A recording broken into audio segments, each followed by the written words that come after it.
Doctor Zakir Naik ہوں یا کوئی اور بڑا عالم دین ہو، بہرحال وہ نہ تو پیغمبر ہے اور نہ ہی اہل البیت میں سے ہے اور نہ ہی وہ صحابہ کرام میں ہے، تو یقیناً غلطیوں کی گنجائش موجود ہے۔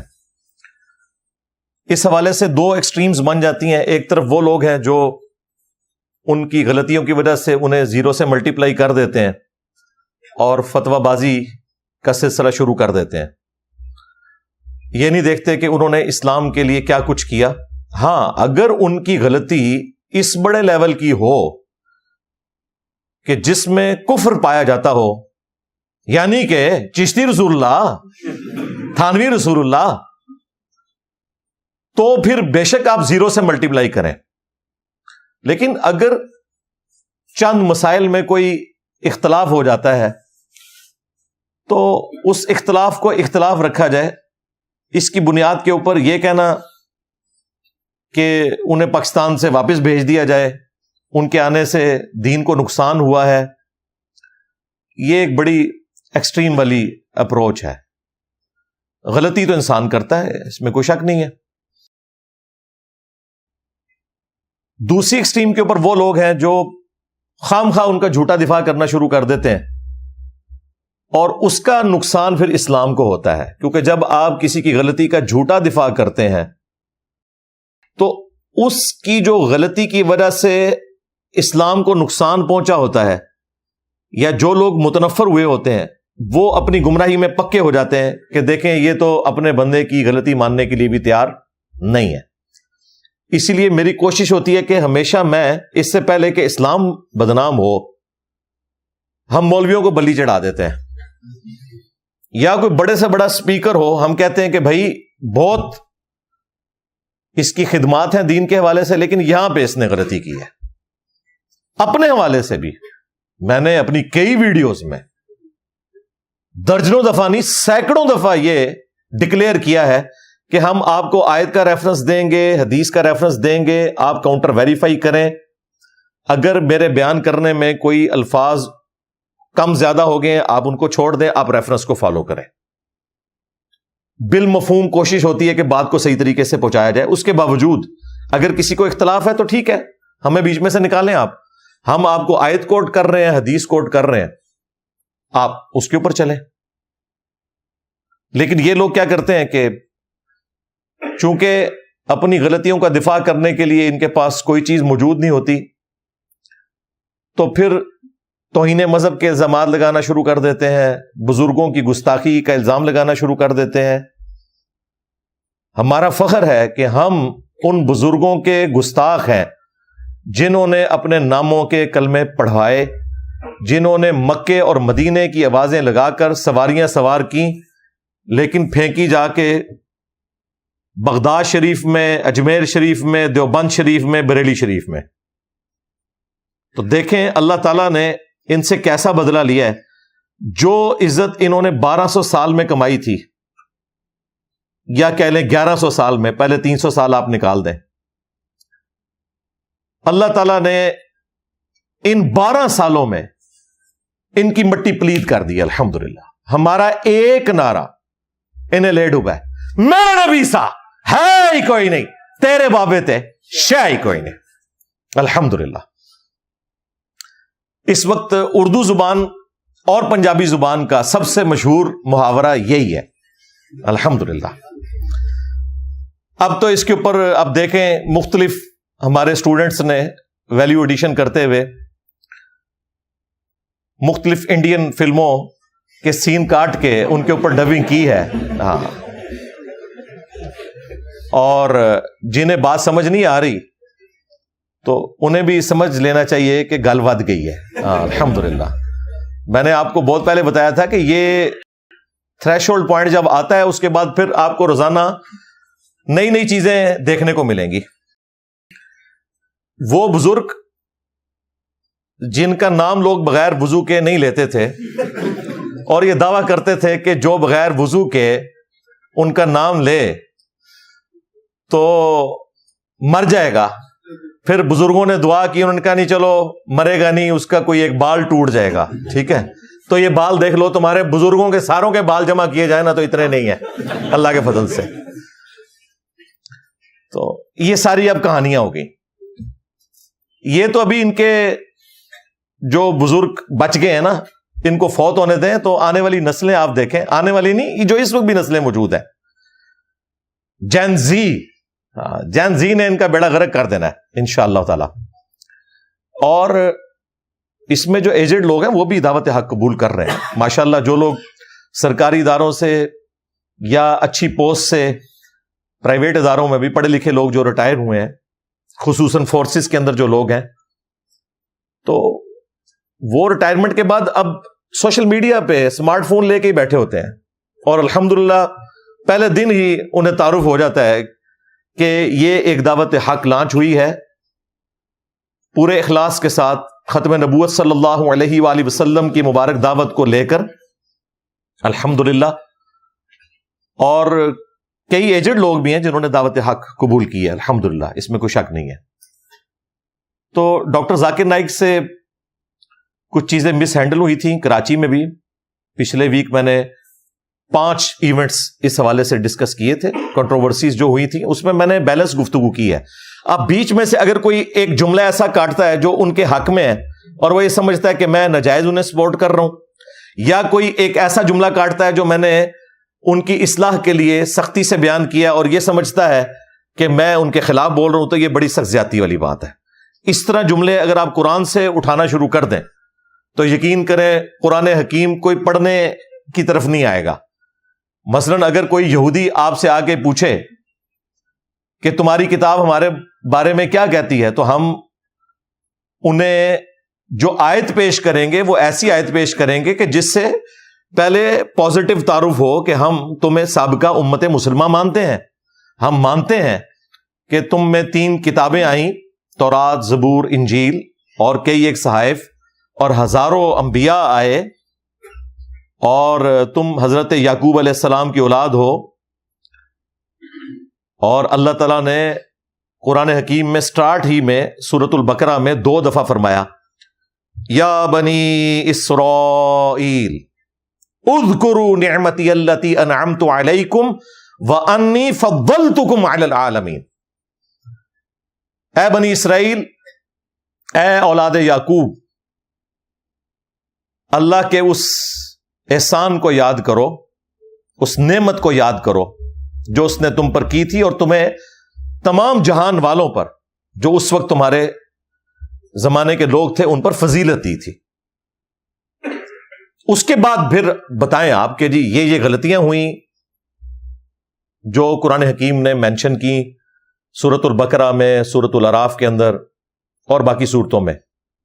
لیکن اگر ایک مسلمان تعارف یہ کروائے کہ یہودیوں تمہارا تعارف قرآن میں یہ ہے کہ ضربت علیہم الذلہ والمسکنہ وباؤوا بغضب من اللہ، انہیں قرآن نے نیڑے میں نہیں لگنا، ٹھیک ہے نا. اچھا، یہ سازش کرنے کی کوشش کرتے ہیں ہمارے کیس میں بھی. میرے چھوٹے چھوٹے ایسے کلپ کاٹتے ہیں جو آؤٹ آف کانٹیکسٹ ہوتے ہیں، یا میں نے پورا مضمون بنا کے اینڈ پہ کوئی بات فتوے والی کی ہوتی ہے. جس طرح اللہ تعالیٰ نے ڈائریکٹ تو فتویٰ نہیں لگایا کہ یہودیوں پہ اللہ تعالیٰ نے یہ فتویٰ لگا دیا ہو کہ تم پر اللہ تعالیٰ نے ذلت مسلط کر دی ہے اور مسکنت مسلط کر دی ہے اور اللہ تعالیٰ کا غضب ہے قیامت کے دن تک کے لیے. پورا کنکلوڈ کیا ایک ٹاپک کو. تو یہ کلپ بیچ میں سے اٹھاتے ہیں اور پریزنٹ کرتے ہیں، انجینئر صاحب ہر ٹائم ساڑھے باویاں دے مگر پہ رہتے ہیں. ٹھیک ہے بھائی، جس کو جہاں جہاں تکلیف ہے اسے یہی لگتا ہے کہ ہم یہی کرتے ہیں. آپ وابیوں سے پوچھیں تو انہیں ہمیشہ بنو امیہ کی فکر کھائی رہتی ہے، وہ کہتے ہیں انجینئر صاحب نے اور کام بھی کوئی نہیں. اچھا، بریلویوں سے پوچھیں تو کہیں گے انجینئر صاحب نے اور کوئی کام نہیں، ساڑھے باویاں دے مگر پہ ہیں. ہر ایک بندے کا سوچنے کا انداز ڈفرنٹ ہے. یہ پورا پیکج ہے بھائی، یہ کوئی پک اینڈ چوز والی بات نہیں ہے. اس طریقے سے ڈاکٹر ذاکر نائک حافظہ اللہ تعالی کی پوری خدمات کو آپ نے ٹوٹیلٹی میں دیکھنا ہے، اور اس میں جہاں کہیں کوئی مس ہینڈلنگ ہے ان کو ہائی لائٹ کرنا ہے اور اصلاح کی کوشش کرنی ہے. تو پچھلی دفعہ میں نے 5 ایونٹس ہائی لائٹ کیے تھے. اب جب سے وہ لاہور آئے ہیں تو یہاں بھی کئی ایک کنٹروورسی سامنے آئی ہیں. اگر میں ہر ایک کے اوپر تفصیلاً گفتگو کروں تو شاید 3-4 گھنٹے لگ جائیں. میں 3 ایشوز کو ڈسکس کروں گا. ایونٹس تو بہت زیادہ ہیں لیکن ایشو 3 ہیں, ان کے اندر کئی ایک ایونٹس لائی کر سکتے ہیں. ایک ایک کر کے میں انہیں ڈسکس کروں گا, اور اس میں جو تیسرا ایشو ہے اس کو میں نے ذرا تفصیل کے ساتھ ڈسکس کرنا ہے کیونکہ وہ ڈائریکٹلی مجھ سے ریلیٹڈ ہے. میرے نام کو مینشن کر کے مختلف ٹی وی چینلز نے سوشل میڈیا اپنے اکاؤنٹس کے اوپر وہ ویڈیوز اپلوڈ کی ہیں, اور میرا خیال ہے ڈاکٹر ذاکر نائک کی سب سے زیادہ اگر کوئی ویڈیو وائرل ہوئی ہے پاکستان آنے کے بعد تو پہلے نمبر پہ وہ پشتون سسٹر کے ساتھ جو ان کا مس بہیو تھا وہ والی ویڈیو ہے جس پہ میں نے پچھلی دفعہ تفصیلاً گفتگو کر لی تھی. اور دوسرے نمبر پہ اگر کوئی ویڈیو ہے تو وہ یہی ویڈیو ہے, اور مجھے خام خواہ بیچ میں مینشن کیا ہوا ہے, حالانکہ میرا ڈائریکٹلی اس سے کوئی لینا دینا نہیں, انڈائریکٹلی ہے, کیونکہ وہ جو کرسچن بھائی سوال کر رہے تھے یقیناً انہوں نے یہ ساری باتیں میری ویڈیو سے ہی سیکھی ہیں, باقی تو کوئی اس قسم کی باتیں کرتا نہیں ہے. اس لیے پھر چند ٹی وی چینلز نے اپنے یوٹیوب کے اکاؤنٹ سے جب اس ویڈیو کو اپلوڈ کیا تو سٹارٹ میں لکھا کہ کرسچن کوٹنگ انجینئر محمد علی مرزا, اور وہ ویڈیو مختلف لوگوں نے اپلوڈ کی ہے. اس کے تو کئی ملینز میں ویوز جا چکے ہیں اگر آپ سارے جمع کریں, 4-5 لاکھ 6 لاکھ 7 لاکھ ہر ایک کے ویوز اس پہ آ رہے ہیں آلموسٹ. اسے میں انشاءاللہ تفصیل سے ڈسکس کروں گا کیونکہ اس کرسچن بھائی کا جواب ڈاکٹر ذاکر نائک نے اس طرح نہیں دیا جس طرح وہ سوال پوچھ رہے تھے. تو انشاءاللہ تعالی میں وہ کمزوری بھی ہائی لائٹ کروں گا اور اصل بات بتاؤں گا. جو ٹیکنیکل چیزیں وہ پوچھ رہا تھا عربی لنگوسٹک کے پوائنٹ آف ویو سے, آیت کے ترجمے کے حوالے سے اور بزرگ بابوں کے حوالے سے, اس نے جو الفاظ استعمال کیے ہیں وہ وہی الفاظ ہیں جو میں استعمال کرتا ہوں. لیکن اس سے پہلے میں یہ 2 جو کریٹیکل ایشوز ہیں انہیں ڈسکس کر لوں. ایشو نمبر 1, وہ لاہور کے اندر جو ان کے پروگرام ہوئے, اسپیسیفکلی ان پروگرامز میں بھی, ایون کراچی والے پروگرامز میں بھی, جو ڈاکٹر ذاکر نائک کا اوور آل ایٹیچیوڈ ہے وہ ہیومیلیٹنگ ہے, یعنی تذلیل والا. اور کئی لوگوں نے نیچے کامنٹس کیے ہیں کہ ڈاکٹر صاحب کو پاکستان آگے پتہ نہیں کیا ہو گیا, پاکستان کی شاید آب و ہوا ہی ایسی ہے, یا ہو سکتا ہے کہ وہ بادشاہی مسجد جہاں وہ پروگرام کر رہے تھے تو کچھ سال پہلے وہاں ہمارے بابا جی نے کہا تھا چھڑ دے وابیاں دی اذان دا کہ احترام ہوتے سوراں دے سور رہے. کہنا انہاں بڑیاں تے اخلاص منگو تو بڑے بڑے لوگ ہم گداواں نو خیر پا ہی دیں گے. چلو جی چلیے, او بھابیاں دی اذان اے تے کڑا دے اے تے سور چلو چلیے.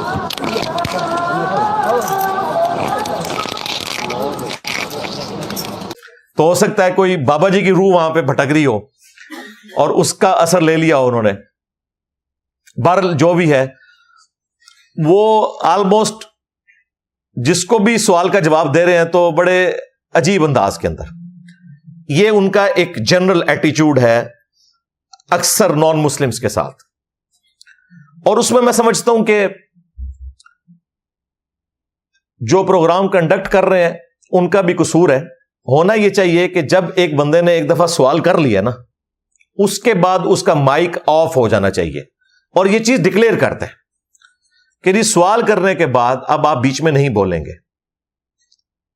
وہ اس کا مسلسل مائک آن رکھتے ہیں. ابھی ڈاکٹر صاحب نے آدھا جملہ بولا ہے تو وہ بیچ میں اپنا لچ فرائی کرنا شروع کر دیتا ہے بندہ, اس کی وجہ سے اسپیکر کو غصہ آ جاتا ہے. یہ نیچرل چیز ہے, میرے ساتھ بھی ایسا ہوتا ہے. اسی لیے میں آخری درجے میں اوائڈ کرتا ہوں کہ 1 to 1 کسی کے ساتھ نہ ہوں. میں کہتا ہوں جس نے سوال کرنا ہے وہ پرچی لکھ کر دے. لائیو سیشن میں 1 to 1 ہوتا ہوں اوورسیز کے ساتھ, لیکن ان کو بھی ہم نے انسٹرکشن دی ہوتی ہے کہ آپ نے سوال کر کے خاموش ہو جانا ہے اور آپ کا مائک اینکر کنٹرول کرے گا. وہ سوال کرنے کے بعد مائک کو آف کر دیتے ہیں, پھر وہ تسلی سے میرا جواب سنتے ہیں, اور میں ہر اینگل سے اس کے اوپر روشنی نہیں ڈالتا, پورا سورج روشن کر دیتا ہوں, کوئی ایک چھوٹی جی گل بھی نہ رہ جائے بچوں.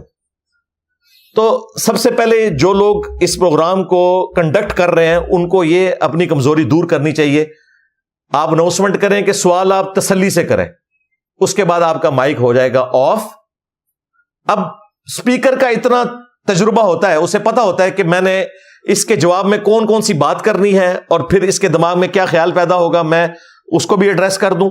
اور اینڈ پہ, ہر سوال کے اینڈ پہ ڈاکٹر صاحب کو چاہیے کہ وہ اینڈ پہ اس ٹاپک سے متعلق جو ان کی ویڈیو ہے نا اس کا ٹائٹل مینشن کریں اور کہیں کہ باقی تفصیلات کے لیے آپ فلاں ویڈیو دیکھ لیں. ویسے وہ کئی مواقع پہ کہہ دیتے ہیں, لیکن وہ اس وقت کے جب پہلے کتنی زیادہ وہ چونچ لڑا بیٹھے ہوتے ہیں اپنے کوشچن کرنے والے کے ساتھ, اینڈ پہ کہتے ہیں یار اب تو سوال پہ سوال کر رہے ہیں, فلاں لیکچر دیکھ لے. اس کی بجائے وہ سوال لیں, جواب دیں تسلی سے, اور اس کے بعد کہیں کہ فلاں ویڈیو دیکھ لو. دوسرا, اس میں جو اینکر ہے اس کا رول بڑا امپورٹنٹ ہے. اگر کوئی ایشو کھڑا ہو تو ڈاکٹر صاحب کو اسٹیج سے اس کو رسپانس کرنے کی ضرورت نہیں ہے. اینکر کا کام ہے کہ اگر کوئی بندہ بیچ میں لچ فرائی کرنا شروع کر دیتا ہے تو ڈاکٹر صاحب وہیں پہ خاموش ہو جائیں. اینکر کے آگے بھی مائک رکھا ہے, وہ کہ بھائی آپ تسلی سے جواب سنیں. اس سے یہ ہوتا ہے کہ اسپیکر جو بولنے والا ہے اسے غصہ نہیں آتا اور اس کا ڈائریکٹ انٹریکشن بھی نہیں ہوتا اس کے ساتھ, تو وہ جو چانسز ہیں وہ آلموسٹ ایلیمینیٹ ہو جاتے ہیں. یہ ساری اسٹریٹجیز جو ہیں وہ ہم نے سالوں کی محنت کے بعد سیکھی ہیں. یہ جو اتنا موٹا تھدا میں نے لیا ہے 150-200 سوالوں کا, اس کی بجائے یہاں پہ 300 400 500 بعض کا 600 لوگ آتے ہیں, اور انہوں نے آنا بھی زندگی میں ایک دفعہ ہوتا ہے. ہم نے منع کیا ہے دوبارہ نہیں آنا. آپ میں سے کتنے ریئل ٹائم ہے جو آج پہلی دفعہ آئے ہیں؟ ذرا ہاتھ کھڑا کریں. ہاں دیکھ لیں, آپ لوگ کیمرے میں دکھائیں. الحمدللہ میجورٹی لوگ پہلی دفعہ آتے ہیں, اور ہم ریکویسٹ کرتے ہیں کہ آپ نے دوبارہ نہیں آنا, آپ ویڈیوز میں دیکھیں. تو پہلی دفعہ ہی غلط امپریشن لے کے کوئی چلا جائے تو ہم یہ تھدا لے لیتے ہیں کہ بھائی سوال لکھ کے دیں, مجھے سمجھ آ جائے گی آپ کیا پوچھنا چاہ رہے ہیں. میرے تو زیادہ سیانے ہو تسی, ٹھیک ہے, جنہیں سارے نو اگے لائے ہے. کوئی ایسی روح دنیا چ آ گئی ہے, میرے کو کوئی ایسی گل پوچھنے لگی جی منو نہیں پتا. الحمدللہ, یہ میں تکبر کے طور پہ نہیں کہہ رہا, میں اپنے ایکسپیرینس کی بنیاد کے اوپر کہہ رہا ہوں. اور جہاں کوئی ایسی نئی چیز آتی ہے تو میں پھر ریفر کر دیتا ہوں کہ بھائی اس کے بارے میں مجھے نہیں پتا, میں دیکھ کے آپ کو بتاؤں گا. یہ سوال پہلی دفعہ آیا ہے یا اس میں یہ پرابلم ہے, وہ میں بتا دیتا ہوں, اس میں کوئی آر محسوس نہیں کرتا. تو اینکر اگر ڈاکٹر ذاکر نائک کی بجائے بولیں تو اس کی وجہ سے پھر ڈاکٹر ذاکر نائک کو غصہ نہیں آئے گا اور نہ ان کا ٹیمپرامنٹ لوز ہوگا. ورنہ یہ جو تماشا لگا ہوا ہے نا, یہ بار بار ریپیٹ ہی اس لیے ہو رہا ہے کہ وہ ڈائریکٹ ہو جاتے ہیں. سوال کا جواب, پھر اس کے اوپر کاؤنٹر کوشچن. بھائی اگر آپ اس طریقے سے کاؤنٹر کوشچن کرتے چلے جائیں گے تو پھر تو ایک بندہ ہی ٹائم لے گا. اس لیے آپ دیکھ رہے ہیں 20 25 منٹ ایک بندے کے اوپر لگ رہے ہیں. پھر بھی وہ کوئی نہ کوئی سوال اس کا رہ جاتا ہے, پھر زبردستی اسے وہاں سے رخصت کیا جاتا ہے. ظاہر ہے ایک نشست میں آپ ہر بات کا جواب تو نہیں دے سکتے, ایک سوال کریں جواب لیں. پھر ڈاکٹر صاحب چونکہ ایک ڈیبیٹر ہے تو ڈیبیٹر کی ایک عادت ہوتی ہے کہ وہ جواب دینے کے بعد نا اگلے بندے کو کہتا ہے کہ ہاں بھی اب تو مان اس کو, حالانکہ پہلے اناؤنسمنٹ کرتے ہیں کہ مجھ سے سوال پوچھیں. تو یہ جو آپ کی آڈینس آئی ہوتی ہے یہ آپ سے ڈیبیٹ کرنے نہیں آئی ہوتی. اگر کوئی آیا بھی ہے تو وہ اپنے دل میں رکھ کے یہ بات آیا. آپ کا یہ کام نہیں ہے, آپ نے وہاں پہ جو اناؤنسمنٹ کی ہے وہ کوسچن اینڈ آنسر سیشن کی ہوئی ہے, آپ نے اسے سوال ہی لینا ہے. اگر آپ اسے ڈیبیٹ لیں گے تو پھر وہی کچھ ہوگا جو کہ یہ کیسز میں ہوا ہے, اور معاملات مس ہینڈل ہو جائیں گے. اب وہ ایک ایتھیسٹ وہاں پہ آ گیا جو مسلمان سے مرتد ہوا ہے, اب اسے پازیٹیولی ڈیل کرنا چاہیے. سٹارٹ میں تو انہوں نے پازیٹیولی کیا, پھر کرتے کرتے انہوں نے فتوے لگانا شروع کر دیے اور اسے جہنم کی بشارتیں سنانا شروع کر دیں. حالانکہ ابھی اس کی موت کا وقت قریب نہیں آیا. ایک ہوتا ہے وہی سنانا اور چیز ہے, لیکن ایک ڈائریکٹ ہو جانا کہ تمہارے لیے یہ ہے, تمہارے لیے یہ آیت ہے, تمہارے لیے یہ حدیث ہے, اس طریقے سے اگر آپ بات کریں گے نا تو یہ کوئی دعوت کا انداز نہیں ہے, اور نہ اسلام نے اس طرح کے انداز کو سپورٹ کیا ہے. اور پھر دیکھ لیں وہ لبرلز کو موقع مل جاتا ہے اور وہ چیزیں اٹھاتے ہیں, کہتے ہیں یہ جناب اسلام کی خدمت کر رہا ہے بندہ. وہ بالکل ٹھیک اٹھا رہے ہوتے ہیں. اور یہاں جو ان کے دفاع کے اوپر مولویوں کے فرنٹ مین آتے ہیں، وہ بجائے بات کو سمجھنے کے وہ الٹا سمجھانے والے کو گالیاں دینا شروع کر دیتے ہیں کہ جی یہ کافروں کے ساتھ ملا ہوا ہے. اسی طریقے سے ایک ایونٹ اسی میں ہوا، جو ایک کرسچن بھائی تھے. اب وہ بیچارے سوال پوچھ رہے ہیں، ڈاکٹر صاحب اس کا جواب دے رہے ہیں، جواب دیتے دیتے دیتے اب آپ کا کام صرف جواب دینا ہے، منوانا تو نہیں ہے نا. پھر اس سے پوچھ رہے ہیں کہ ہاں بھائی آپ سناؤ، اسلام قبول کرنا ہے کہ نہیں کرنا؟ تو وہ آگے سے کہہ رہا ہے کہ آپ میرے لیے دعا کریں، اللہ تعالیٰ مجھے ہدایت دے. بس یہی کام ہوتا ہے. لیکن پھر وہ کہتے ہیں دیکھو یہ 20,000 لوگوں کے مجمع میں نے تمہارے سوال کا جواب دے دیا اور میں نے اسلام کا حق ہونا تم پہ ثابت کر دیا ہے، اب بھی اگر تم اسلام نہیں قبول کرتے تو یہ ہو جائے گا. بھئی اس طرح کا دعویٰ صرف پیغمبر کر سکتا ہے. میں یہ نہیں کہہ رہا کہ آپ نے دعوے پیغمبری کر دیا ہے.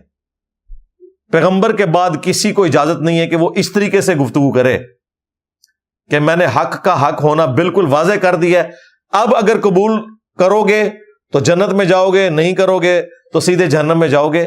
اگرچہ آپ حق کا حق ہونا واضح کر دیں، بہرحال آپ ایک عام انسان ہے، پیغمبر نہیں ہے. پرفیکشن صرف پیغمبر کے اندر ہوتی ہے. لیکن انہوں نے جس طریقے سے کیا، اور پھر مجمع بھی ماشاءاللہ چارج تھا، اس نے بھی تکبیر اور نعرے بلند کرنا شروع کر دیے. پھر وہ بار بار اسے کہہ رہے ہیں کہ تم کلمہ پڑھ لو. وہ کہتا ہے جی آپ دعا کریں، میں کوشش کروں گا. اب ہونا چاہیے تھا کہ اسے چھوڑ دیتے، لیکن جناب وہ ایک ایک کر کے منواتے پھر اینڈ پہ کہتے ہیں عربی میں بھی پڑھ. آپ اس کی شکل بھی دیکھ لیں، اس کی فیس ریڈنگ بھی دیکھ لیں آخری وقت تک. اب ڈاکٹر صاحب تو چلے جائیں گے، لیکن کتنا خطرناک کھیل کھیل کے جا رہے ہیں. مجھے تو کہیں سے نہیں لگتا کہ اس نے ولنگلی وہ کلمہ پڑھا ہے. ہم تو ظاہر کے اوپر فتویٰ لگائیں گے، لیکن اس طرح کا ظاہر کے اوپر فتویٰ لگاتے ہوئے بھی ہمیں ڈر لگتا ہے. اس کی وجہ ہے کہ جس طریقے سے بلیک میل کر کے کلمہ پڑھایا جا رہا ہے، تو اس بندے کو آپ نے آزمائش میں ڈال دیا. اب وہ جب گھر جائے گا تو گھر والوں کو آپ کیا سمجھتے ہیں؟ وہ یہ کہے گا کہ میں آج مسلمان ہو کے آ گیا ہوں. الٹا وہ یہی کہے گا کہ اتنے مجمع میں پھنس گیا تھا، میں کیا کرتا. اللہ کرے کہ مسلمان ہو جائے، بہت اچھی بات ہے. اور اگر مسلمان ہو گیا تو اسے پبلکلی پھر سامنے آنا چاہیے. اور اگر وہ پبلکلی سامنے نہیں آتا اور اس طریقے سے زبردستی جو کلمہ پڑھایا گیا ہے، یہاں تو مجاہد ملت تیار بیٹھے ہوئے ہیں اسے مرتد ڈکلیئر کرنے کے لیے. ہاں، اس لیے ہمارا یہ پلیٹ فارم حاضر ہے اس کے لیے. وہ اگر کوئی اپنی کلیریفیکیشن دینا چاہتا ہے تو آن لائن سیشن میں بھی آ سکتا ہے. ہمارا جو 5 دن سیشن چلتا ہے، اور کسی بھی سنڈے کو جیلم بھی آ کے اپنی کلیریفیکیشن وہ دے سکتا ہے. اگر واقعتاً اس نے قبول کر لیا بہت اچھی بات ہے، اور اگر نہیں کیا اور زبردستی والا معاملہ ہوا تو وہ اپنے معاملے میں حق و جانب ہے. ہم بھی ان کے لیے دعا کرتے ہیں، اللہ تعالیٰ ان کا سینہ اسلام کے لیے کھول دے. لیکن اس طریقے سے بیہیو کرنا اسلام میں اس کی کوئی گنجائش نہیں ہے. سورۃ البقرہ میں آیت نمبر 256 ہے، آیت الکرسی سے اگلی آیت، لا اکراہ فی الدین. دین قبول کرنے کے معاملے میں کسی پہ جبر نہیں ہے. قد تبین الرشد من الغی، بے شک اللہ تعالیٰ نے رشد و ہدایت کو گمراہی سے، طاغوت سے الگ کر کے بیان کر دیا.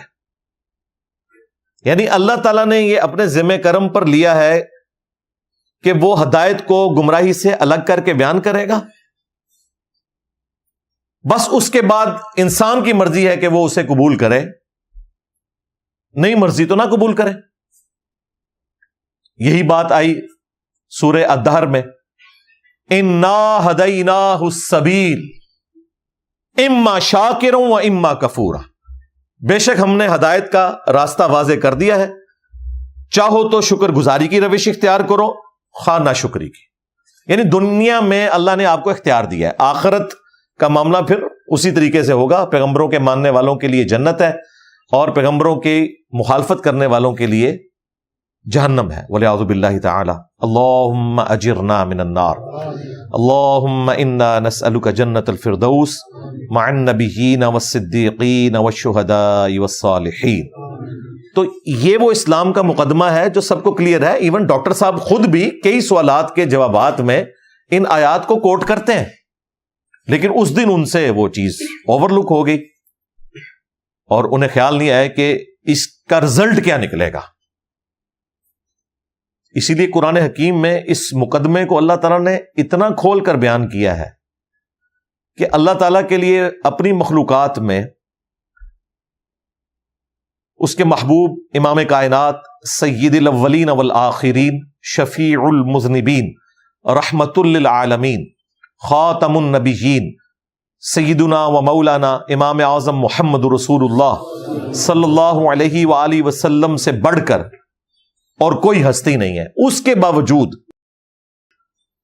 آپ صلی اللہ علیہ وآلہ وسلم کو سینٹرڈ کرتے ہوئے اللہ تعالیٰ نے قرآن حکیم میں اتنے سخت انداز میں گفتگو کی ہے اس چیز کو کنڈیم کرنے کے لیے کہ آپ نے زبردستی کسی شخص کے اوپر اسلام نافذ نہیں کرنا، اسلام کے دائرے میں اسے زبردستی داخل نہیں کرنا۔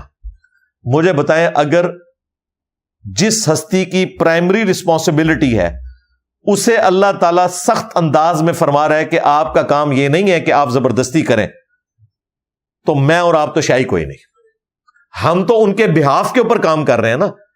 اگر اللہ کے نبی علیہ السلام کو اللہ تعالیٰ سختی سے روک دے کہ آپ نے زبردستی نہیں کرنی، تو ان کے بعد تو کسی کو اجازت ہی نہیں ہے کہ وہ خام خواہ دین کی خدمت کی آڑ میں قرآن و سنت کی تعلیمات کے خلاف جاتے ہوئے زبردستی کرنے کی کوشش کرے۔ اب سنیں سورہ یونس میں آیت مبارکہ وَلَوْ شَاءَ رَبُّكَ لَآمَنَ مَنْ فِي الْأَرْضِ كُلُّهُمْ جَمِيعًا، اور اے محبوب صلی اللہ علیہ وآلہ وسلم، اگر تمہارا رب چاہتا نا کہ وہ زبردستی ہدایت دے دے تو جتنے زمین میں ہے سب کو ہدایت مل جاتی، لیکن ایسا نہیں ہوگا۔ کیوں؟ اللہ تبارک و تعالیٰ نے جنت بنائی اس لیے ہے کہ جو لوگ اپنی مرضی سے خدا کو چنیں گے ان کو انعام ملے گا، اور جہنم ان لوگوں کا انجام ہے جو اپنی مرضی سے پیغمبروں کی نافرمانی کریں گے۔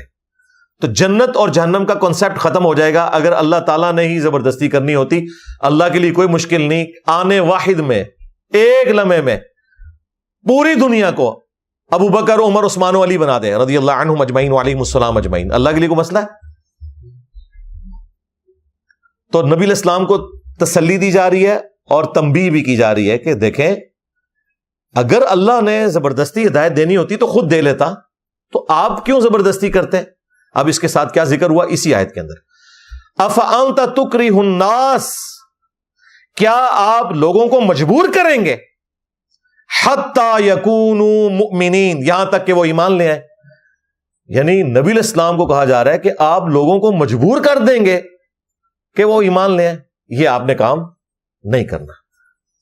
تفنن کے طور پہ بات کر رہا ہوں، یہی وہ آیت ہے جو مفتی اعظم پلانٹ ارتھ بریلویوں کے، اور بلکہ اس وقت تو وہ پلانٹ ارتھ تمام فرقوں کے تھے، کیونکہ ختم نبوت کے کیس میں انہوں نے 100-150 علماء کے نام پڑھے تھے، اور سارے فرقوں کے مولوی ان کے سامنے بیٹھے ہوئے تھے پریس کانفرنس میں سپریم کورٹ کے فیصلے کے اوپر بات کرتے ہوئے، اور لکھی ہوئی یہ آیت انہوں نے غلط پڑھ دی تھی مفتی منیب الرحمان صاحب نے، حتی یکونوا مؤمنون پڑھ دیا، حالانکہ جسے عربی تھوڑی سی بھی آتی ہے نا، یہ آیت وہ غلط پڑھ ہی نہیں سکتا، یکونو کے بعد مؤمنین ہی آتا ہے، مؤمنون آ ہی نہیں سکتا، اور دیکھ کے غلط پڑھی۔ لیکن ہم نے یہ نہیں کہا کہ ان کی مفتی کی ڈگری کینسل ہوگی، انسان ہے، غلطی ہو سکتی ہے۔ پھر خسر پسر شروع ہوئی آہستہ آہستہ، پھر ایک بندے نے کان میں آگے کہا کہ حضرت ہے انجینئر بنا لے گا ڈکلے کو، انجینئر نے نہیں بنایا۔ ہاں، جب انہوں نے میرے چند ایک سلپ آف ٹنگ کاٹ کاٹ کے ویڈیوز بنانی شروع کی تو پھر میں کہ اچھا ہم کتے موقع ملا ہے میں نال چونڈی وڑ دیں گا، آج آئی ہو آئے تو میں چونڈی مارتی ہے۔ اور یہ صرف یہ نہیں، دیوبندی نہ خوش ہو، وہ تو آڈے ابے اور نے 4 غلطیاں ایک آیت میں کی ہیں، سورہ توبہ کی آیت نمبر 24 میں، قل ان کان آباؤکم و ابناؤکم، اس آیت کے اندر 4 غلطیاں کی ہیں، کچھ الفاظ کھا دی ہیں، اور اینڈ پہ جا کے پیچھے سے لقمہ بھی ملا ہے، لقمہ بھی صحیح طریقے سے نہیں لیا۔ و جہاد فی سبیلہ، تو انہوں نے پڑھ دیا و جہاد فی سبیل اللہ. پہلے تو ان کو وہ بھول گیا کہ انہوں نے وہ پڑھنا تھا، اور جب لقمہ دیا تو وہ بھی انہوں نے اپنی مرضی کا ہی لقمہ اس میں جاری کر دیا. اور مولانا فضل الرحمان صاحب انہوں نے آیت خود بنائی ہے. عربی آنے کا یہ فائدہ ہوتا ہے، آیت بنا سکتے ہو تسی. ان کو پتا تھا کوئی اس طرح کی آیت ہے سورۃ البقرہ میں، تو انہوں نے وہ آیت بنانا شروع کر دی، اور پھر ایک غلطی، دو غلطی، تین غلطی، وہ ہمارے اسٹوڈنٹس نے میمز میں وہ ڈالی ہوئی ہیں چیزیں. ہاں پھر جو یہ کراچی کے مفتی صاحب ہیں، ہاں ان کا جس آیت کی غلط تشریح بیان کرنے کے اوپر قتل کے فتوے جاری کیے تھے، وہ آیت بھی انہوں نے غلط پڑھی. وَلَا تَخُطُّهُ بِيَمِينِكَ کو مَا تَخُطُّهُ بِيَمِينِكَ پڑھ دیا. تو اس طرح کافی سارے لوگوں کی اس طرح کی عربی کی غلطی. امام کعبہ یار سعود بن ابراہیم الشریم بیسٹ قاری ہیں، حرم مکہ میں آلموسٹ پچھلے 30-32 سال سے وہ امامت کر رہے ہیں. اتنی مضبوط ان کی یاداشت ہے، اس کے باوجود وہ سورۃ البقرہ سٹارٹ کی ہے اور ہدی للمتقین کہنا بھول گئے، ہدی للناس، کبھی کچھ پڑھ رہے ہیں کبھی کچھ. میں آپ کو بتاؤں ایسی ویڈیوز بھی رکھی ہیں کہ امام کعبہ سورۃ الفلق، سورۃ الناس، سورہ اخلاص بھی بھولے ہیں، جو مسلمانوں کے بچوں کو آتی ہے. یہ اللہ تعالی انسان کو دکھاتا ہے کہ انسان کبھی بھی پرفیکٹ نہیں ہو سکتا، کمزوری اس کے ساتھ جڑی ہوئی ہے. اور تو اور چھوڑ دیں، سن نبی داؤد میں آتا ہے نبی علیہ السلام کی رات کرتے ہوئے بھول گئے. بعد میں صحابی نے بتایا کہ یا رسول اللہ آپ نے اس طرح بیچ میں آیت چھوڑ دی تھی، تو آپ نے فرمایا تم نے مجھے لقمہ کیوں نہیں دیا؟ سَنُقْرِئُكَ فَلَا تَنْسَى إِلَّا مَا شَاءَ اللَّهُ، اے نبی ہم تمہیں پڑھائیں گے، کبھی نہیں بھولو گے، ہاں مگر جب اللہ چاہے. یعنی اگر اللہ تعالی تعلیم کی خاطر کبھی پیغمبر سے کوئی چیز اوور لک کروانا چاہے تو وہ ہو سکتی ہے، پیغمبر کو بھی غلطی لگ سکتی ہے، لیکن وہ غلطی گناہ نہیں ہوگی، وہ اجتہادی غلطی ہوگی. یہ وہ والی غلطی نہیں جو ہم عام بندوں کے لیے خطا یا غلطی کا لفظ بولتے ہیں. یہ ایک ٹیکنیکل بحث ہے الگ سے. تو مجھے اچانک یاد آ گیا، میں نے کہا چلیں تھوڑا سا ماحول جو ہے وہ آپ کا اچھا کر دیں، کیونکہ میں جب بھی آیت پڑھتا ہوں نا تو بڑے غور سے پڑھتا ہوں، حتیٰ یکونوا مؤمنین، کیونکہ دماغ میں میرے مؤمنون چل رہا ہوتا ہے، مفتی صاحب کی تصویر سامنے چل رہی ہوتی ہے، مجھے خطرہ ہوتا ہے کہ میں غلط نہ پڑھ دوں مفتی صاحب کی وجہ سے. مفتی منیر الرحمان صاحب حفظہ اللہ تعالی.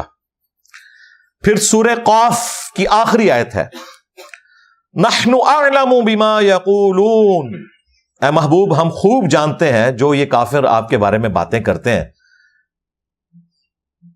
آپ کے طرح طرح کے نام رکھتے ہیں، کبھی کہتے ہیں کہ یہ اگلے لوگوں کی کہانی ہے، کبھی کہتے ہیں کہ اس پہ جادو ہو گیا، کبھی کہتے ہیں اس کے پاس کوئی اجمی غلام ہے جو اسے پڑھاتا ہے. تو اتنی ساری جو آپ کو تکلیفیں دیتے ہیں ہمیں خوب معلوم ہے. وما انت علیہم بجبار، لیکن آپ ان کے اوپر جبر نہیں کر سکتے. یہ ساری باتیں سننے کے بعد بھی آپ ان کے اوپر اللہ تعالی کی طرف سے کوئی جبر کرنے والے بنا کر نہیں بھیجے گے. فذکر بالقرآن من یخاف وعید، آپ کا کام ہے قرآن کے ذریعے نصیحت کرنا ہر اس شخص کو جو اللہ کی دھمکی سے ڈرے. آپ کا کام صرف نصیحت کرنا ہے. فذکر انما انت مذکر لست علیہم بمسیطر، اے نبی آپ نصیحت کریں، آپ کا کام نصیحت کرنا ہے. آپ کو ہم نے ان پر داروغہ نہیں بنایا کہ زبردستی آپ ان کے ساتھ کریں گے. اسی طریقے سے سورۃ البقرہ میں تو کمال انداز میں گفتگو ہوئی، وہم ہی نکل جائے. انا ارسلناک بالحق بشیرا ونذیرا، بے شک اے محبوب صلی اللہ علیہ وآلہ وسلم ہم نے آپ کو حق کے ساتھ، پرپز فل، حق کا لفظ قرآن کے لیے بھی آیا، وبالحق انزلناہ وبالحق نزل، ہم نے اس حق کے ساتھ آپ کو بھیجا، خوشخبری سنانے والا اور ڈر سنانے والا.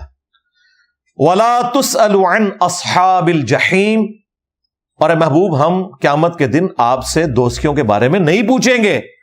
ہم آپ سے نہیں پوچھیں گے کہ آپ کو ہم نے پیغمبر بنا کر بھیجا تو اتنے لوگ جہنم میں کیوں چلے گئے آپ کی امت میں سے. آپ کا کوئی قصور نہیں، آپ کا کام صرف دعوت پہنچانا ہے. اس سے کوئی بیسٹ انداز ہو سکتا تھا؟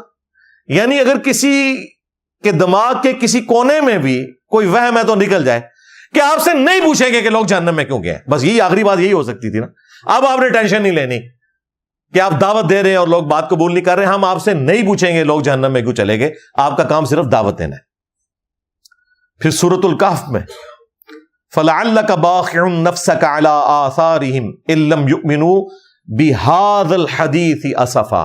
اے محبوب کیا اپنے آپ کو اس غم میں ہلاک کر لو گے کہ لوگ اس کتاب کے اوپر ایمان نہیں لے کے آ رہے ہیں؟ کفے افسوس ملتے ہوئے اپنے آپ کو ہلاک کر لو گے؟ تو آپ کا کام صرف دعوت دینا ہے. پھر سورہ طٰہٰ میں طٰہٰ ما انزلنا علیک القرآن لتشقى الا تذکرۃ لمن یخشی.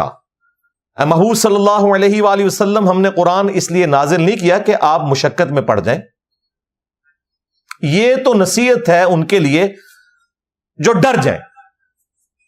یہی وہ بات ہے جو سٹارٹ میں بھی آئی ہے, ھدی للمتقین. قرآن میں ہدایت ہے ان کے لیے جو ڈر جائیں. ڈرنے سے مراد یہ نہیں کہ داڑھی پگڑی والے لوگ, ہر وہ انسان جو ڈر جائے کہ جس رب نے مجھے میری مرضی کے بغیر پیدا کیا, اگر میں نے اس کا راستہ اختیار نہ کیا تو وہ بعد میں بھی میرے ساتھ جو چاہے کر سکتا ہے. اس ڈر کی وجہ سے وہ اللہ کی طرف آ جائے. ھدی للمتقین کا مطلب یہ ہے. اس سے لوگ پیر فقیر ثابت کرتے ہیں اپنے, کہتے ہیں صرف متقین کے لیے ہدایت ہے, باقیوں کے لیے نہیں ہے. بھئی باقیوں کے لیے بھی ہے. ھدی للناس وبینات من الہدی والفرقان, یہ بھی تو آیت سورۃ البقرہ میں ہے. پوری انسانیت کے لیے ہدایت ہے قرآن, اور اس میں ہدایت کے روشن دلائل ہیں, اور یہ حق اور باطل میں تمیز کرنے والی کتاب ہے. اور ہمارے محبوب علیہ السلام کے لیے بھی صحیح بخاری میں یہی الفاظ آئے, محمد فرق بین الناس. محمد صلی اللہ علیہ وآلہ وسلم لوگوں میں حق اور باطل میں فرق ہے. الحمدللہ. تو یہ آیات اس بات کے اوپر گواہ ہیں کہ نبی علیہ السلام کو اللہ تعالیٰ نے بار بار اس چیز کی تنبیہ فرمائی ایک استاد کی حیثیت سے کہ آپ نے ٹینشن نہیں لینی, قرآن اس لیے نازل نہیں کیا کہ آپ مشقت میں پڑ جائیں. یہ صرف اس کے لیے نصیحت ہے جو قبول کرنا چاہے, جو ڈر چاہے.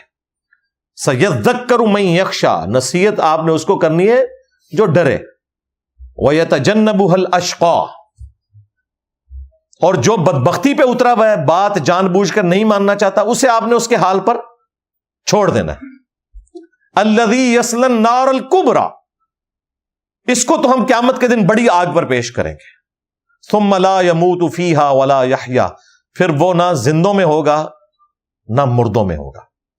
لیکن اس لیول پہ اس طریقے سے اس انداز سے گفتگو وقت کا پیغمبر تو اپنی آڈینس کو کر سکتا ہے, باقی صرف بات پہنچا سکتے ہیں, ڈائریکٹ کسی کو اس طریقے سے ایڈریس نہیں کر سکتے کہ اس کی آخرت کا فیصلہ بھی دنیا میں کر دیں.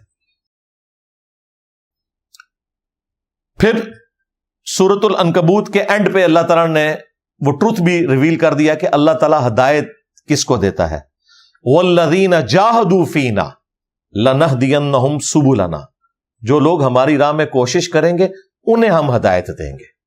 جو سورہ الدہر میں آیا تھا نا, اِنَّا هَدَيْنَاهُ السَّبِيلَ اِمَّا شَاكِرًا وَإِمَّا كَفُورًا, ہم نے ہدایت کا راستہ واضح کر دیا, چاہو تو شکر گزاری کی روش اختیار کرو, خواہ ناشکری کی. تو یہ ہدایت کسے ملے گی؟ جو ہماری راہ میں کوشش کرے گا. جو کوشش نہیں کرے گا اسے اللہ تعالیٰ ہدایت زبردستی نہیں دے گا, کیونکہ اس کائنات کی سب سے بڑی نعمت وہ انسان کا ایمان ہے. اس کے لیے آپ کو ایفرٹ پٹ کرنی پڑے گی. اور یہ اس لیول تک ہے کہ نبی علیہ السلام کا چچا تھا ابو لہب, اسے ایمان کی دولت نہیں ملی. نبی علیہ السلام نے کتنی کوشش کی. نبی صلی اللہ علیہ وآلہ وسلم کو قرآن میں اللہ تعالیٰ نے یہاں تک فرمایا, انک لا تہدی من احببت ولکن اللہ یہدی من یشاء. اے نبی, جس سے تم محبت کرتے ہو تم اسے ہدایت نہیں دے سکتے. اللہ جسے چاہتا ہے ہدایت دیتا ہے, اور اللہ کسے ہدایت دیتا ہے؟ جو چاہے کہ اسے ہدایت ملے. جو نہیں چاہتا اسے اللہ ہدایت نہیں دے گا. یہ آپ کہتے رہے تیرے ہوتے جنم لیا ہوتا, ہو سکتا ہے ابو جہل ہی ہوتا, ظاہر ہے ہوں تو رفع دین نہیں پہ کرتا. ہاں, کوئی بےچارہ نماز رفع الیدین سے شروع کر دے تو بے نمازی بھی اسے سمجھانے کے لیے پہنچ جاتے ہیں. اس کے ماں باپ کو شکایت لگانے کے لیے مولوی آ جاتا ہے.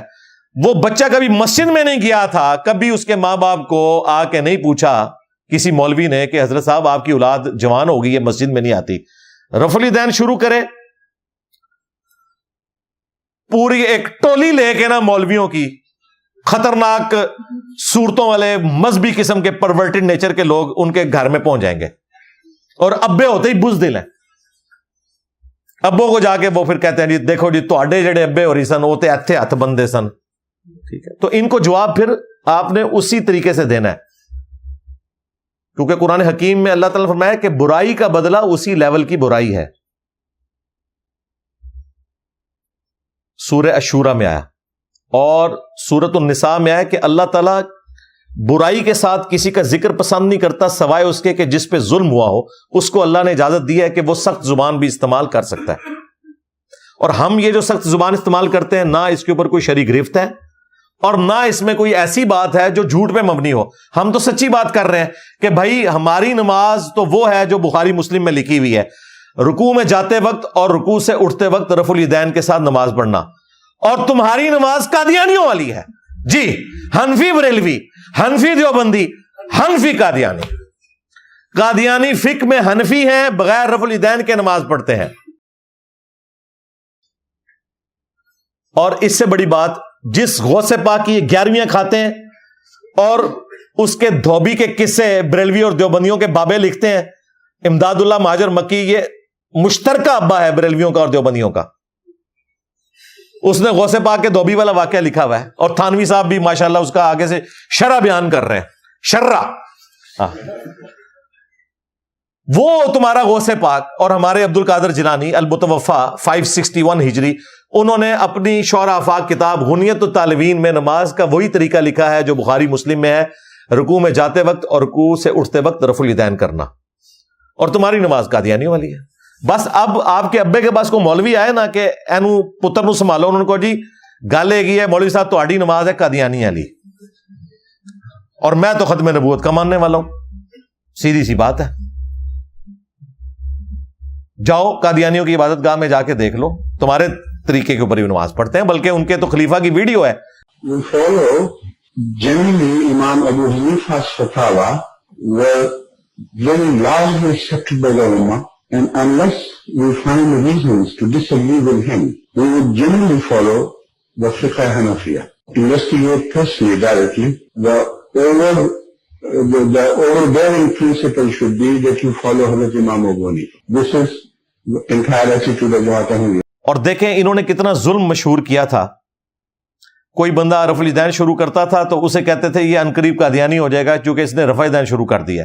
حالانکہ قادیانیت تو اس نے چھوڑی تھی جی.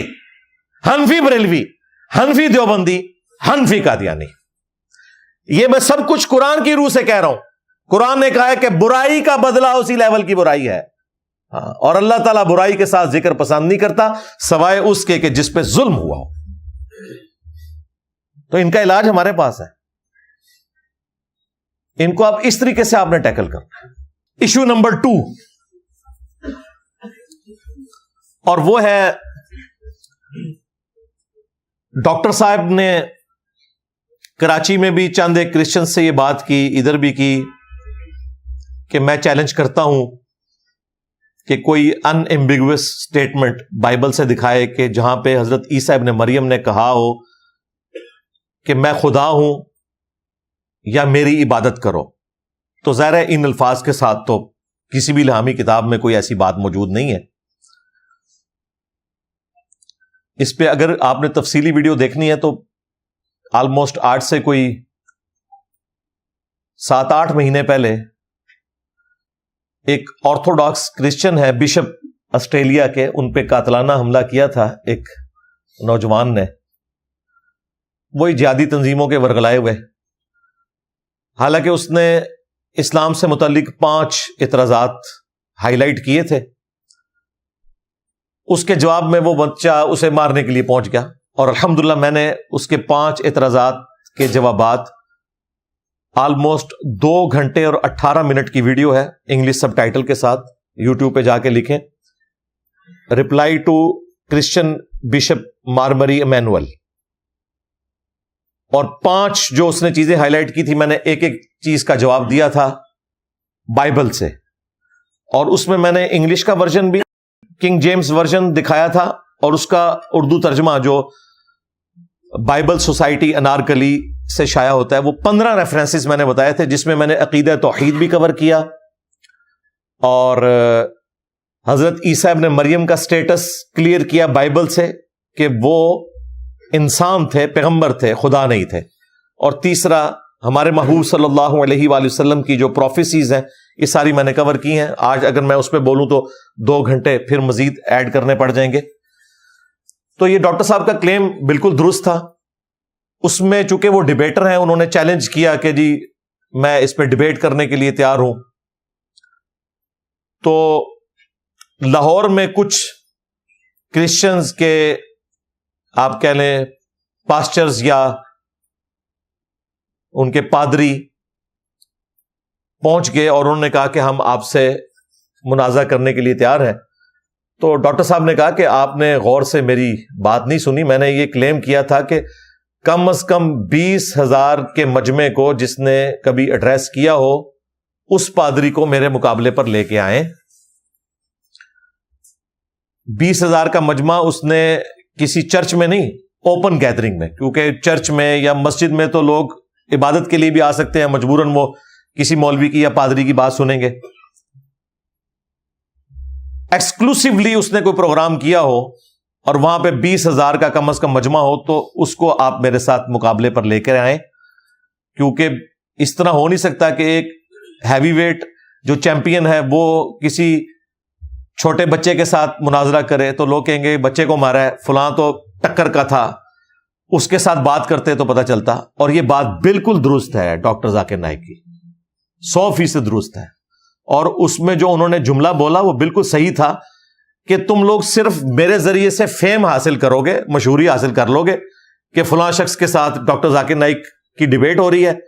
تمہیں تو کوئی نہیں جانتا، تو مجھے تو ملینز آف پیپل جانتے ہیں، بلکہ کروڑوں میں لوگ ہیں، تو تمہیں مشہوری ملے گی.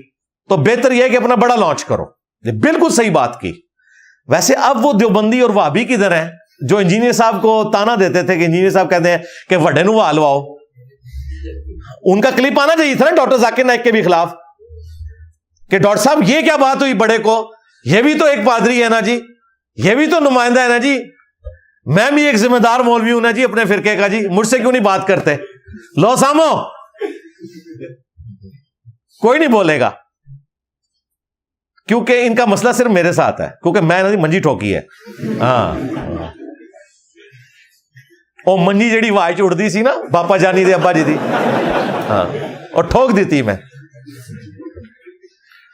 تو یہ بات ان کی بالکل درست ہے. اور یہی بات ہے جو میں بھی کرتا تھا کہ گلی محلے کے بچوں کو ہم کیوں جواب دیں گے، وہ تو فیم حاصل کریں گے، تو بڑا لانچ کرو. ڈاکٹر صاحب تو خیر خود کہتے ہیں نا کہ بڑا لانچ کرو، میں مناظرہ کروں گا. میں نے اللہ کے فضل سے کبھی کسی کو مناظرے کا چیلنج نہیں دیا. یہ ساری میری ویڈیوز جواباً ہیں. جب یہ کہتے ہیں کہ حق پہ ہے تو ہمارے مولوی کے ساتھ کیوں نہیں بیٹھتا، تو میں نے کہا تھا کہ بڑے کو ہوا لگواؤ. لیکن یہ اتنے بے ایمان ہیں، ہر دفعہ بیٹھتے ہیں نا، جو بھی مولوی نیا آتا ہے کہتا ہے دیکھو جی ہمارے بزرگوں کو یہ چیلنج کرتا ہے کہ جی نکالو ہوا لگواؤ، بدتمیزی سے بات کرتا ہے تو ہم یہ اس کو دیکھ لیں گے، یہ ہم سے بیٹھے. او بھائی میں نہیں کہتا، مجھے کوئی شوق ہے. تمہارے مفتی منیب الرحمان صاحب ہوں یا مفتی تقی عثمانی صاحب ہوں، اور یار ان کی ویڈیوز بھی کوئی 2,500 3,000 4,000 بندہ دیکھتا ہے. مجھے کیا تکلیف ہے کہ میں انہیں بھی فیم دوں، لیکن چونکہ تم نے ان کو بڑا مانا ہوا ہے اور تم کہتے ہو کہ بڑے کے ساتھ بیٹھو، تو میں نے یہ بات کی تھی. مجھے تو کوئی شوق نہیں بیٹھنے کا. ایون ڈاکٹر ذاکر نائک یہ پاکستان آ کر تھوڑی بہت ان کو ویورشپ ملی ہے، کوئی ویڈیو ان کی 2-2.5 لاکھ، کوئی 4 لاکھ تک گئی، کوئی 1.25 لاکھ تک. ادروائز پاکستان آنے سے پہلے ان کی ویڈیوز بھی 5,000 6,000 7,000 روپئے ہیں. اور وہ ڈاکٹر صاحب کہہ رہے تھے یوٹیوب نے میرے اوپر بلاک کیا ہوا ہے اور پابندی لگائی ہوئی ہے، اس وجہ سے ہو رہا تھا.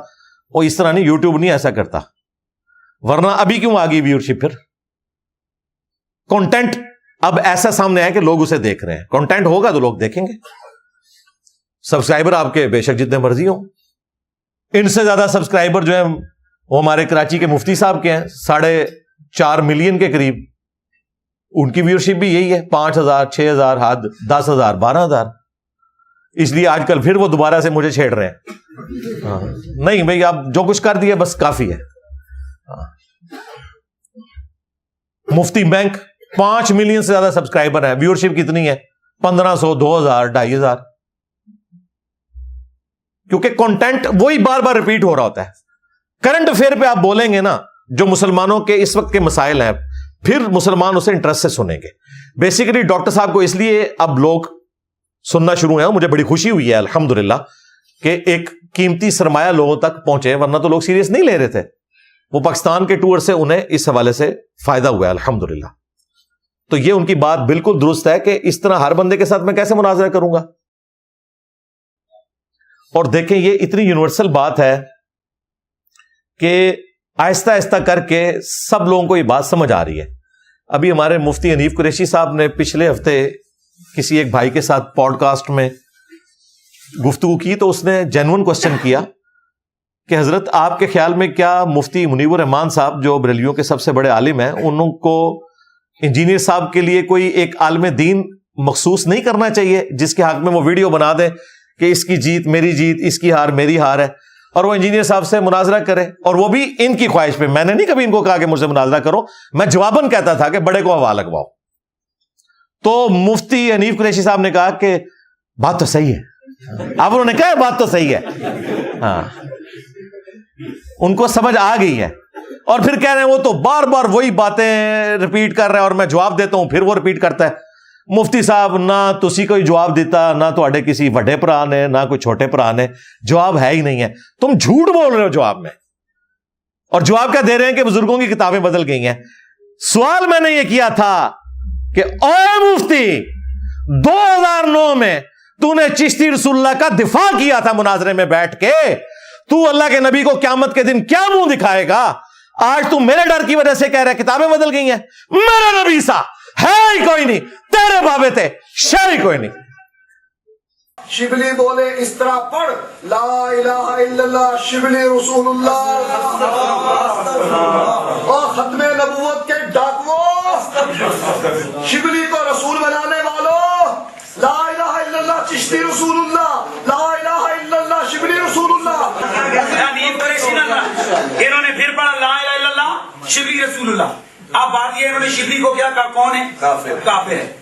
ان کے علماء نے لکھا شبلی نے جتنی باتیں کی حالت سکر اور مستی میں کی, خبردار زینہار ہرگز ایسے صوفیاء کے بارے میں زبان نہ کھولنا. تم بکی جا رہے ہو, تمہارے کافر کہہ رہے ہیں نہ کھولنا, تم بکی جا رہے ہو. خبردار زینہار ہرگز ایسے صوفیاء کے بارے میں زبان نہ کھولنا. تم بکی جا رہے ہو, تمہارے کافر کہہ رہے ہیں نہ کھولنا, تم بکی جا رہے ہو. جھوٹ بولتا ہے کہ کتابیں بدل گئی ہیں. 2009 میں تو نے کیوں مناظرہ کیا شتی ہاتھ کے نام پہ اور کہا یہ معرفت کی باتیں ہیں؟ اس وقت نہیں تھی کتابیں بدلی ہوئی بالکل, اور ڈر گئے جو ہے, ہاں نس گئے جو ہے. تو اس کا جواب نہیں ہے اس کے پاس. کہتا ہے جواب ریکارڈ کرا رہا ہوں. جواب ہے جی کتابیں بدل گئی ہیں, اگلی گل کرو. یہ جواب ہے؟ تیرے پیر میرے علی نے دفاع کیا ہوا ہے تحقیق الحق فی کلمت الحق کے اندر. اس وقت تو ٹارزن بنا ہوا تھا جی میں غلام احمد قادیانی سے بات کروں گا. شکر کرو نیچے گل ہوئی, منہ نہ مار چھڑنا سی انہیں کہنا سی کہ تیرے کار کھورا پہ نکل رہا ہے چشتی رسول اللہ تھا. تیرے اعلیٰ حضرت نے دفاع کیا ہوا ہے, سبا سنابل کی تعریف کی ہے, کہا رسول اللہ کی بارگاہ میں مقبول ہے, اس میں بھی چشتی رسول اللہ نکلا ہے. اگر اعلیٰ حضرت کو پتا تھا تو اعلیٰ حضرت گیا, اور اگر اسے نہیں پتا لگا تو بزرگی گئی. لو سامو, تیرے چاچو نے دفاع کیا تھانوی صاحب نے السنت الجلیہ فی الچشتیۃ العلیہ کے اندر. چاچو بھی فارغ ہو گیا. تو مفتی صاحب اب مانے ہیں. مفتی صاحب ویسے اب بڑی اچھی باتیں کر رہے ہیں. ابھی انہوں نے ریسنٹلی مفتی طارق مسعود صاحب کے حق میں بات کی ہے کہ جب انہوں نے معافی مانگ لی ہے تو اس معاملے کو ختم کرنا چاہیے. واہ واہ واہ واہ ماشاء اللہ, بہت اچھی بات ہے. تبدیلی آ گئی ہے, یہ ہے اصل تبدیلی. اور یہ وہ بندہ ہے جس نے ممتاز قادری کو ورگلایا تھا, اور وہ اس کی ویڈیو موجود ہے جس میں اس نے اپنی پگڑی ایسے گرا دی تھی کہ جی 295C کے بارے میں کسی نے یہ وہ کر کے دیکھو کدے کوئی مولوی یا اس کا بیٹا کسی کو قتل کرنے کے لیے ایکسٹرا جوڈیشل طریقے سے سامنے نہیں آیا. ہمیشہ لوگوں کے بچے ورگلاتے ہیں. یہ خادم رضوی کے 2 بیٹے ہیں نا, یہ کیوں نہیں نکلے تھے اس وقت؟ چلو ہوں نکلو, شکار اسی تانوں دینے, بلکہ تھوڑے ایسے تو مسئلہ ہی نہیں, جس نو چاہو شکار بنا لو. کچھ آلے شکار تھوڑے پینڈنگ نے لسٹ وچ تے نکلے نا. انس رضوی, سعد رضوی نہیں, لوگوں کے بچوں کو ورگلاتے ہیں, خود ان کے ناموں کے اوپر حرام کے چندے اکٹھے کرتے ہیں. ٹوٹل ان کی اوقات یہ ہے. تو مفتی حنیف قریشی صاحب نے بڑی اچھی بات کی ہے. انہوں نے کہا کہ مفتی طارق مسعود نے معافی مانگ لی ہے, اب اس کے بعد کوئی اور معاملہ نہیں ہونا چاہیے. کاش تجھے یہ پہلے بات پتا ہوتی. اس کے ساتھ یہ بھی بتا کہ پہلے تیرا یہ موقف نہیں تھا. تمہارے بزرگوں نے تو بالکل عجیب و غریب فتوے دیے ہوئے ہیں کہ بھئی گستاخی توبہ ہی قبول نہیں ہے. دنیا میں ہم اسے آخرت میں پہنچا دیں گے, آخرت میں جا کے بخشش ہو جائے گی, دنیا سے ہم اسے نکالیں گے. آج تم لوگوں کا عقیدہ درست ہو گیا, الحمدللہ, بہت اچھی بات ہے. ہم ویلکم کہتے ہیں. بس ہم یہ کہتے ہیں کہ یہ چیز اب پبلک کو بتاؤ کہ تم پہلے گمراہ تھے, اب تمہیں ہدایت ملی ہے. تو ڈاکٹر ذاکر نائک کا یہ کہنا کہ آپ اپنے بڑے کو لے کے آئیں, یہ بالکل صحیح بات ہے. لیکن ایک چھوٹی سی چیز جس میں ان سے اختلاف رائے کروں گا کہ جو انہوں نے کرائٹیریا رکھا ہے اس میں تو پاکستان میں کوئی بھی ایک پادری ایسا نہیں ہوگا جو اس کرائٹیریا پہ پورا اترے, کیونکہ یہاں تو کلچر ہی نہیں. ظاہر ہے کہ یہ ملک جو نان مسلمز ہیں ان کے لیے کوئی اتنی سیف جگہ نہیں ہے, سیدھی سی بات ہے, کہ وہ اس طرح اوپن گیدرنگ میں پروگرام کر سکیں. تو ڈاکٹر صاحب کو یہ کہنا چاہیے کہ پاکستان میں کوئی ایک بندہ آپ نامینیٹ کرتے ہیں. وہ نام لے رہے ہیں باہر کے سپیکرز کا, اور بات پاکستان میں کر رہے ہیں اردو سپیکنگ والے لوگوں کے ساتھ, تو ان میں سے ایک ان کو کہ کوئی ایک بڑا لانچ کر دیں, میں اس سے بات کر لوں گا.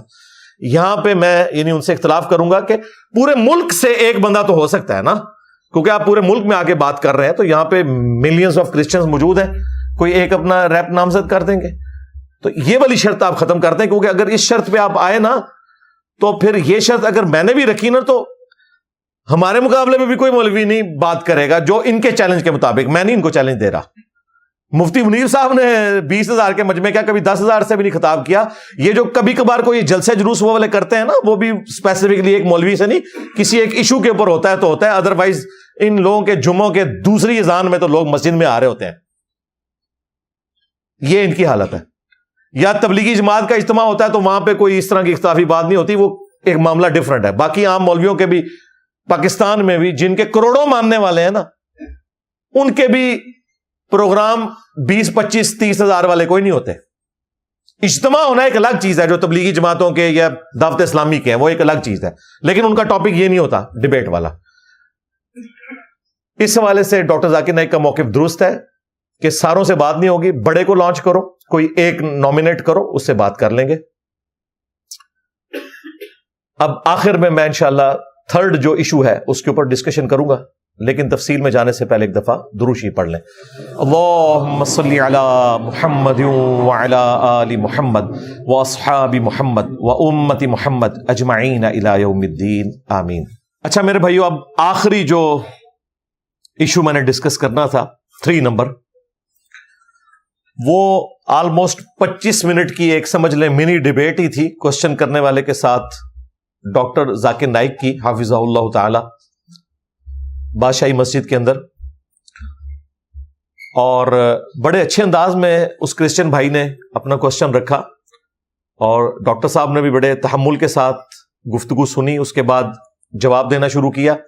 اب یہ جو کلپ ہے میرا خیال ہے سب سے لمبی گفتگو اسی ایک کلپ کے اندر ہے, جس میں کئی دفعہ ڈاکٹر صاحب نے انٹریکشن کیا ہے اس کرسچن بھائی کے ساتھ.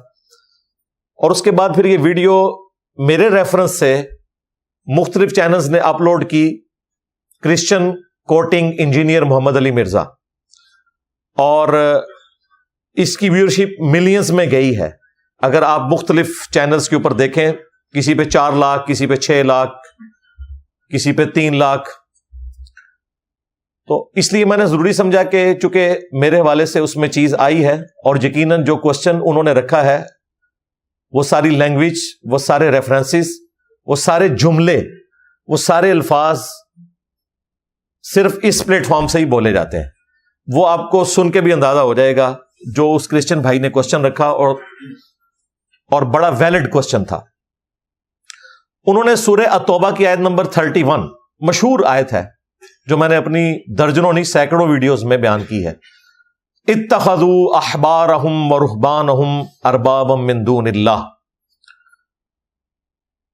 والمسیح ابن مریم، کہ یہود و نصارہ نے اپنے احبار یعنی علماء کو اور رہبان یعنی کہ صوفیوں کو، جوگیوں کو، مشائخ کو، بابوں کو اپنا رب مان لیا تھا اللہ کے سوا، اور عیسیٰ ابن مریم کو بھی رب مان لیا تھا. اب یہ عربی لنگوسٹک میں اس کا ترجمہ یہی بنتا ہے، میں بعد میں ایکسپلین کر دیتا ہوں. اس کے بعد انہوں نے جامعہ ترمذی کی وہ حدیث کوٹ کی جو سلسلہ احادیث صحیحہ میں شیخ البانی لے کر آئے ہیں. وہ حدیث ترمذی کے علاوہ المعجم الکبیر طبرانی میں بھی موجود ہے.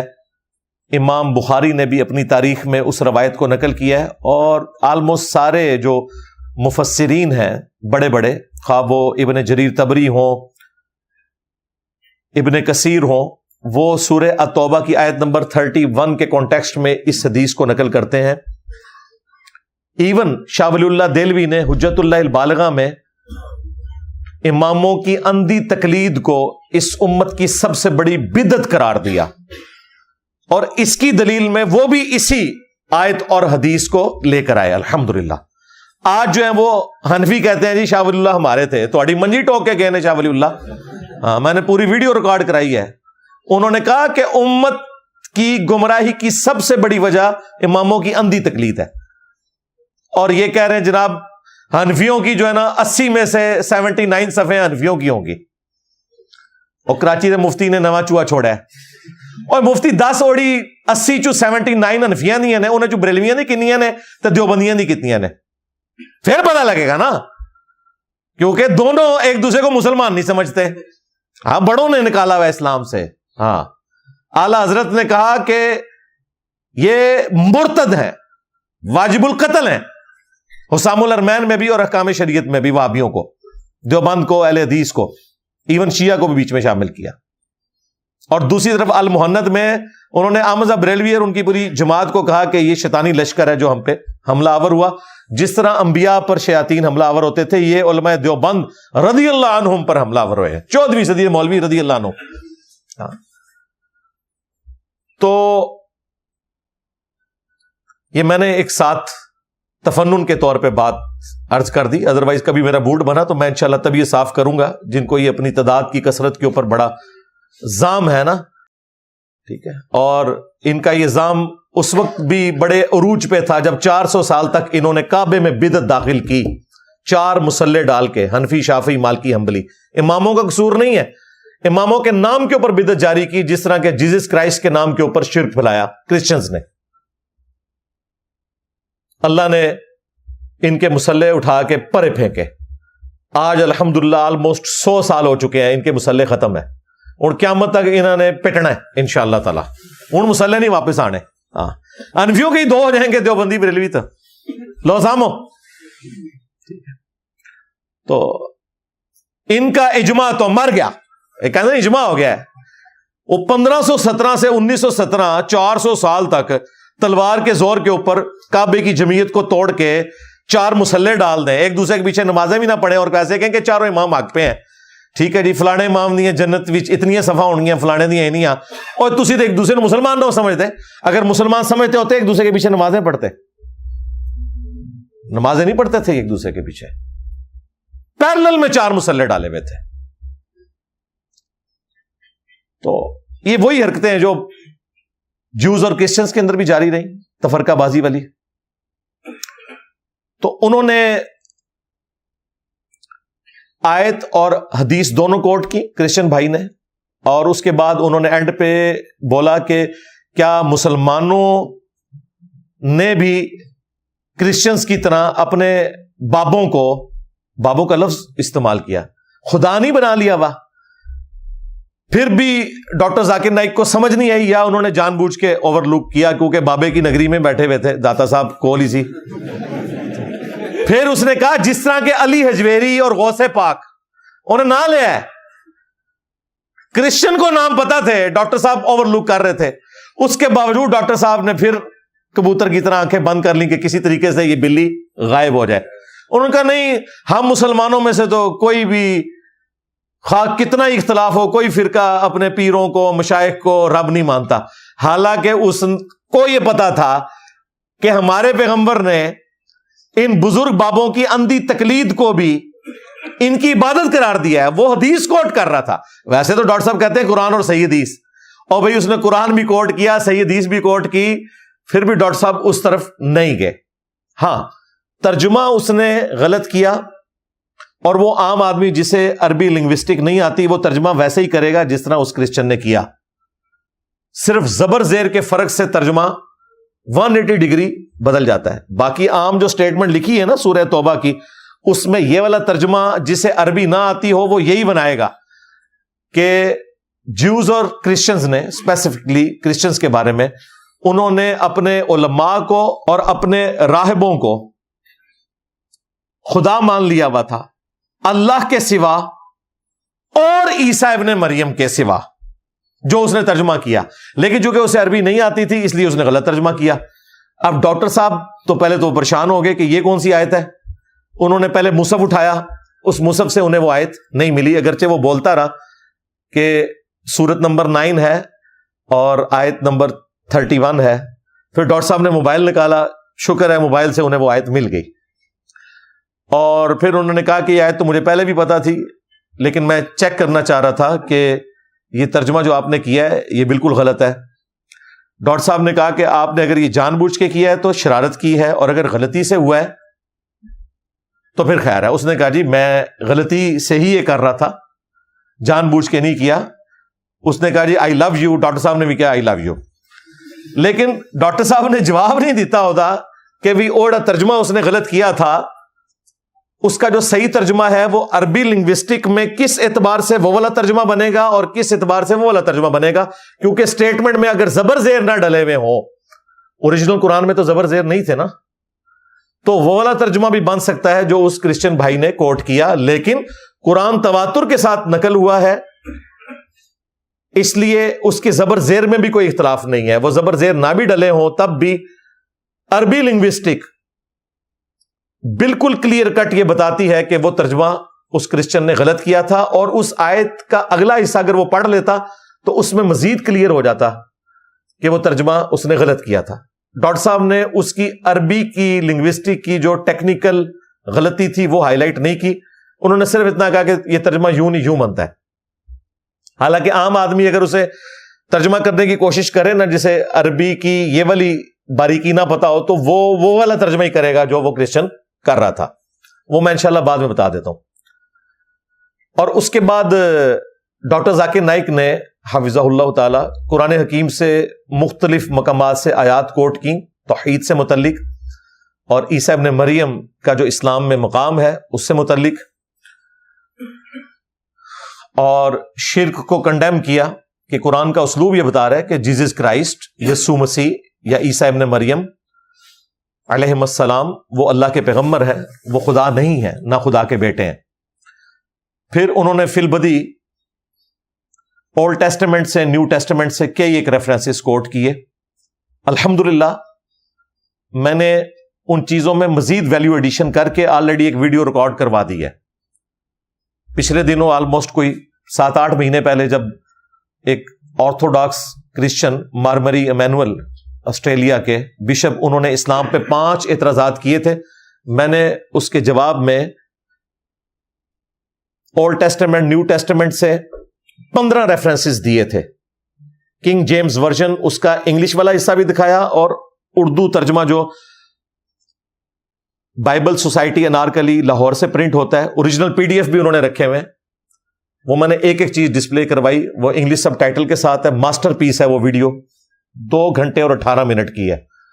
آپ کو کوئی اور ویڈیو دیکھنے کی ضرورت نہیں ہے, آپ نے بائبل کی روشنی میں توحید سیکھنی ہے، عیسیٰ ابن مریم کا ٹرو سٹیٹس سیکھنا ہے، ہمارے نبی علیہ السلام کی پروفیسیز دیکھنی ہے، تو وہ 15 ریفرنسز ہیں وہ کریٹیکل. وہ 15 ریفرنسز اگر آپ کو آتے ہیں نا تو کرسچنز کے حوالے سے آپ کے پاس سفیشینٹ نالج آ جائے گا انشاءاللہ تعالی. وہ آج ٹاپک نہیں، ورنہ 2 گھنٹے اور لگ جاتے ہیں، میں اسے اسکپ کرتا ہوں. میں اس طرف آتا ہوں کہ جو اس نے سوال پوچھا تھا اور ڈاکٹر ذاکر نائک نے اس کا جو جواب دیا، اس میں کافی ساری مسنگ چیزیں تھیں. میں کمزوریاں بھی کہہ سکتا ہوں اسے، لیکن چلیں ذرا سافٹ ورڈ بول دیتے ہیں کہ مسنگ چیزیں تھیں، کیونکہ اس سوال کا جواب نہیں مکمل طور پہ آیا جو وہ پوچھ رہا تھا، بلکہ کسی حد تک کچھ حصہ انہوں نے غلط ہی جواب دے دیا. سب سے پہلے اس آیت کی طرف آئے، سورہ التوبہ کی آیت نمبر 31. اتخذوا احبارہم ورہبانہم اربابا من دون اللہ. کرسچنز نے اپنے احبار کو، یعنی وہ علماء جو علم کی گہرائی میں ہیں، یعنی مفتی کہہ لیں، فقیہ کہہ لیں، اور رہبان، راہب کی جمع ہے رہبان، جو گوشہ نشین لوگ، صوفی، جوگی، انہیں بھی رب مان لیا تھا. من دون اللہ، اللہ کے سوا. والمسیح ابن مریم، اور مسیح ابن مریم کے سوا. یہ ترجمہ کیا اس کرسچن نے کہ انہوں نے اپنے مولویوں کو، مشائخ کو رب مان لیا تھا اللہ اور عیسیٰ کے سوا. تو اس نے کہا یہ تو قرآن میں لکھا ہوا ہے کہ اللہ اور عیسیٰ ایک ہیں. اصل میں یہ وہ کہنا چاہ رہا تھا. تو ڈاکٹر صاحب کہتے ہیں یہ کون سی آیت ہے؟ پھر وہ انہوں نے ڈھونڈنا شروع کر دی، پھر کہا ترجمہ غلط کیا ہے. وہ ترجمہ غلط ٹیکنیکل گراؤنڈز کے اوپر کیسے تھا؟ اگر آپ اس کی کنٹینیوٹی دیکھیں تو وہ ترجمہ اگر زبر زیر کا فرق نہ کیا جائے تو وہی بنتا ہے جو کرسچن کہہ رہا تھا.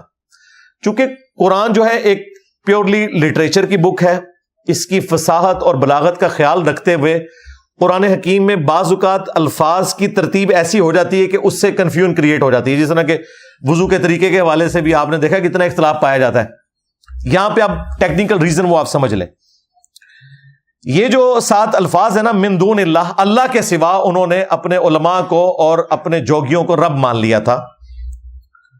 والمسیح ابن مریم، اگر یہاں ہوتا نا والمسیح ابن مریم، یعنی ہا کے اوپر زبر کی بجائے زیر ہوتی اور ابن کے لفظ کے اوپر نون کے نیچے زیر ہوتی، تو پھر وہی ترجمہ بنتا تھا جو وہ بھائی کہہ رہے تھے. ویسے اگر زبر زیر ہٹا دیں تو ترتیب میں وہی ترجمہ بنتا ہے جو وہ کرسچن کہہ رہا تھا. وہ تو شرکیہ ترجمہ بنے گا، وہ تو قرآن میں فٹ ہی نہیں بیٹھتا. اس لیے زبر زیر بڑی ضروری ہے. مسیح کے اوپر زبر ہے اور بن کے اوپر بھی زبر ہے، ان دونوں کے نیچے زیر لگا دینا تو وہی ترجمہ بنے گا جو وہ شرکیہ ترجمہ ہے. لیکن قرآن میں یہاں زبر ہے، اس زبر کی وجہ سے اس کا لنک پیچھے جڑے گا. لہذا اردو میں جب ہم ترجمہ کریں گے تو ہم یہ کہیں گے کہ جوز اور کرسچنز نے اپنے علماء کو، اور اسپیسیفکلی ظاہر کرسچنز کے حوالے سے، اور اپنے صوفیوں کو اور عیسیٰ ابن مریم کو خدا بنا لیا تھا اللہ کے سوا. لیکن قرآن کی ترتیب میں کیا ہے؟ اتخذوا احبارہم ورہبانہم اربابا من دون اللہ والمسیح ابن مریم. اب ترتیب میں تو ظاہر ہے کہ اللہ کے ساتھ مسیح کا ذکر آ رہا ہے اور جوگی اور صوفی اور مولوی ایک طرف ہے، اس لیے اس نے مکس کرنے کی کوشش کی. لیکن چونکہ یہاں ہا پر زبر ہے، نون پہ بھی زبر ہے، اس لیے اس کا لنک پچھلے حصے کے ساتھ جا کے بنتا ہے، نہ کہ وہ ترجمہ جو وہ کرسچن سمجھ رہا تھا. یہ وہ ٹیکنیکل چیز تھی جو یہ ایک مسلمان کو سیکھنا ضروری ہے اور اس کا اظہار کرنا وہاں پر ضروری تھا. لیکن چونکہ ڈاکٹر صاحب کی عربک کے حوالے سے ایکسپرٹیز نہیں ہے اور نہ وہ اس میں پڑھتے ہیں، ان کو اس لیول پہ جانا بھی نہیں چاہیے تھا. جتنا انہوں نے کیا اتنا ہی کافی تھا. لیکن ٹیکنیکل گراؤنڈز کے اوپر یہ ایک کمزوری تھی اس جواب میں نے اس لیے آپ کو ہائی لائٹ کر دی. پلس یہ کام وہ کر سکتے تھے کہ وہ کہتے کہ یہ آیت پوری پڑھو، کیونکہ اس آیت میں ساتھ ہی آ رہا ہے وَمَا أُمِرُوا إِلَّا لِيَعْبُدُوا إِلَٰهًا وَاحِدًا، اور انہیں تو حکم نہیں دیا گیا تھا مگر اس بات کا کہ وہ عبادت کریں ایک اکیلے رب کی، ایک اکیلے معبود کی. لا الہ الا ہو، کوئی نہیں ہے معبود سوائے اس کے، سبحانہ عما یشرکون، وہ پاک ہے ہر اس شرک سے جو لوگ اس کی طرف منسوب کرتے ہیں۔ تو اس آیت کے اندر ہی آ گیا ہے کہ ایک خدا کا حکم تھا، لہذا اگر کوئی من دون اللہ کے ساتھ غلطی سے والمسیح ابن مریم پڑھ دے تو قرآن میں باطل نہ آگے سے داخل ہو سکتا ہے نہ پیچھے سے۔ اس آیت کا اگلا حصہ واضح کر دے گا کہ ایک اکیلے رب کی آپ نے عبادت کرنی ہے۔ ہاں، اس میں اگر کوئی مزید کوئی شرارت کرنے کی کوشش کرے تو یہ کہہ سکتا ہے کہ یہ اکیلے الہ سے مراد جیزس کرائسٹ اور خدا ہی ہیں، کیونکہ ہم تو تینوں کو ایک ہی سمجھتے ہیں، یعنی کہ اللہ، جیزس کرائسٹ اور ہولی گوسٹ، یہ تینوں ایک ہی ہیں۔ تو اس کا جواب بھی قرآن میں موجود ہے، اور وہ آیات ڈاکٹر ذاکر نائک نے وہاں پہ کوٹ بھی کی۔ سب سے مشہور آیت سورۃ المائدہ کی آیت نمبر 72، لقد کفر الذین قالوا ان اللہ هو المسیح ابن مریم، بے شک وہ لوگ کھلا کفر کر رہے ہیں جو کہہ رہے ہیں کہ اللہ ہی عیسیٰ ابن مریم ہے، نعوذ باللہ۔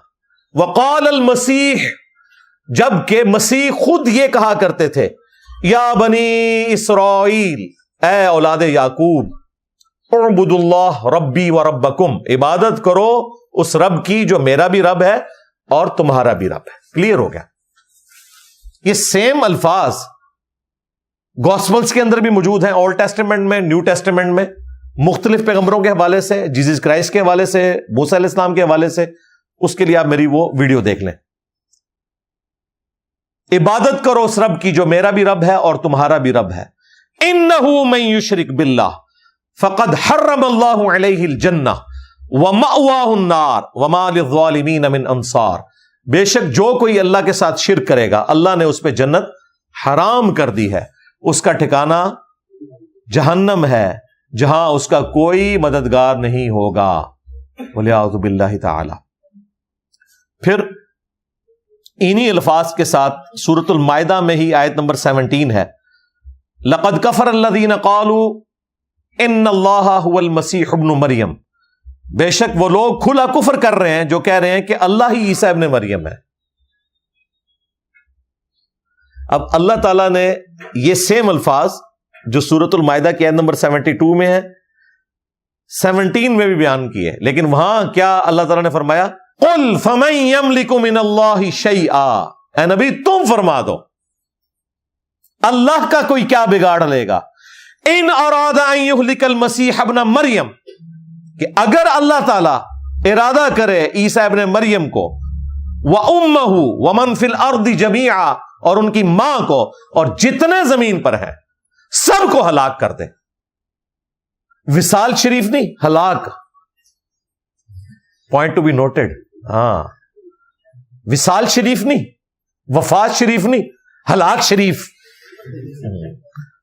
اور ان کے نزدیک تو شاید یہ بولے تو ہلاک بدماش ہی بول دیں، لیکن اللہ تعالیٰ نے ہلاک کا لفظ اس لیے استعمال کیا تاکہ اللہ اور مخلوق کا فرق بتایا جائے۔ قُلْ فَمَن يَمْلِكُ مِنَ اللَّهِ شَيْئًا، اے وہی لفظ ہے، بابے تے شاہی کوئی نہیں، شیئا یہ عربی سے آیا ہوا ہے۔ پھر سورۃ المائدہ ہی میں اللہ تعالیٰ نے فرمایا آیت نمبر 75 میں، مل مسیح ابن مریم الا رسول، عیسیٰ ابن مریم تو نہیں تھے مگر ایک رسول، قد خلت من قبلہ الرسل، ان سے پہلے بھی کئی رسول گزر چکے ہیں، وَأُمُّهُ صِدِّيقَةٌ، اور ان کی ماں ایک سچی عورت تھی، کانا یاکلان الطعام، دونوں کھانا کھانے کے محتاج تھے۔ کھانا کھانے والا خدا نہیں ہو سکتا۔ کھانا پینا، نیند اور ٹوائلٹ، اور اس کے بعد بڑھاپا، یہ چار کمزوریاں انسان کے ساتھ جڑی ہیں۔ اس کمزوری سے کوئی پیغمبر بھی اللہ تعالیٰ نے مبرہ نہیں رکھا تاکہ خالق اور مخلوق کا فرق پتہ چل جائے۔ عیسیٰ ابن مریم تو نہیں تھے مگر ایک رسول، ان سے پہلے بھی کئی رسول گزر چکے، اور ان کی ماں سچی عورت تھی، دونوں کھانا کھایا کرتے تھے۔ ذرا دیکھو تو ہم اپنی آیات کیسے کھول کھول کر بیان کر رہے ہیں۔ قل اتعبدون من دون اللہ، اے نبی ان سے فرماؤ کیا تم اللہ کو چھوڑ کر ان ہستیوں کی عبادت کر رہے ہو؟ کس کی؟ عیسیٰ اور ان کی ماں کی۔ اور کیا فرمایا؟ من دون اللہ۔ یہ کہتے ہیں من دون اللہ صرف بت ہوتے ہیں جی، اللہ کے مقابلے پر اگر مخلوق بھی کسی کو کھڑا کرے تو توحید کے اعتبار سے اسے من دون اللہ میں شمار کیا جائے گا، شرک کو کنڈیم کرتے ہوئے۔ یہاں عیسیٰ ابن مریم اور ان کی ماں کو اللہ نے کہا من دون اللہ، اور یہاں پر ختم نہیں کیا، کیا تم اللہ کے سوا ان ہستیوں کی عبادت کر رہے ہو جو نہ تمہارے نقصان کے مالک ہیں اور نہ نفع کے مالک ہیں، اور اللہ ہی سننے والا علم والا ہے۔ یہ اللہ کی خاصیت ہو سکتی ہے کہ ہر مخلوق کی سنے اور علم رکھے اور اس کی تکلیفیں دور کر سکے۔ تو عیسیٰ ابن مریم اگر کسی کے نفع نقصان کے مالک نہیں تو بابے شاہی کوئی نہیں، عیسیٰ کے جیسا ہے ہی کوئی نہیں، تیرے بابے تھے شاہی کوئی نہیں، مریم کے جیسا ہے ہی کوئی نہیں، رابعہ بصریہ تھے شاہی کوئی نہیں، ادی کلندری شاہی کوئی نہیں۔ ہاں یہ کہتے ہیں ادی کلندری۔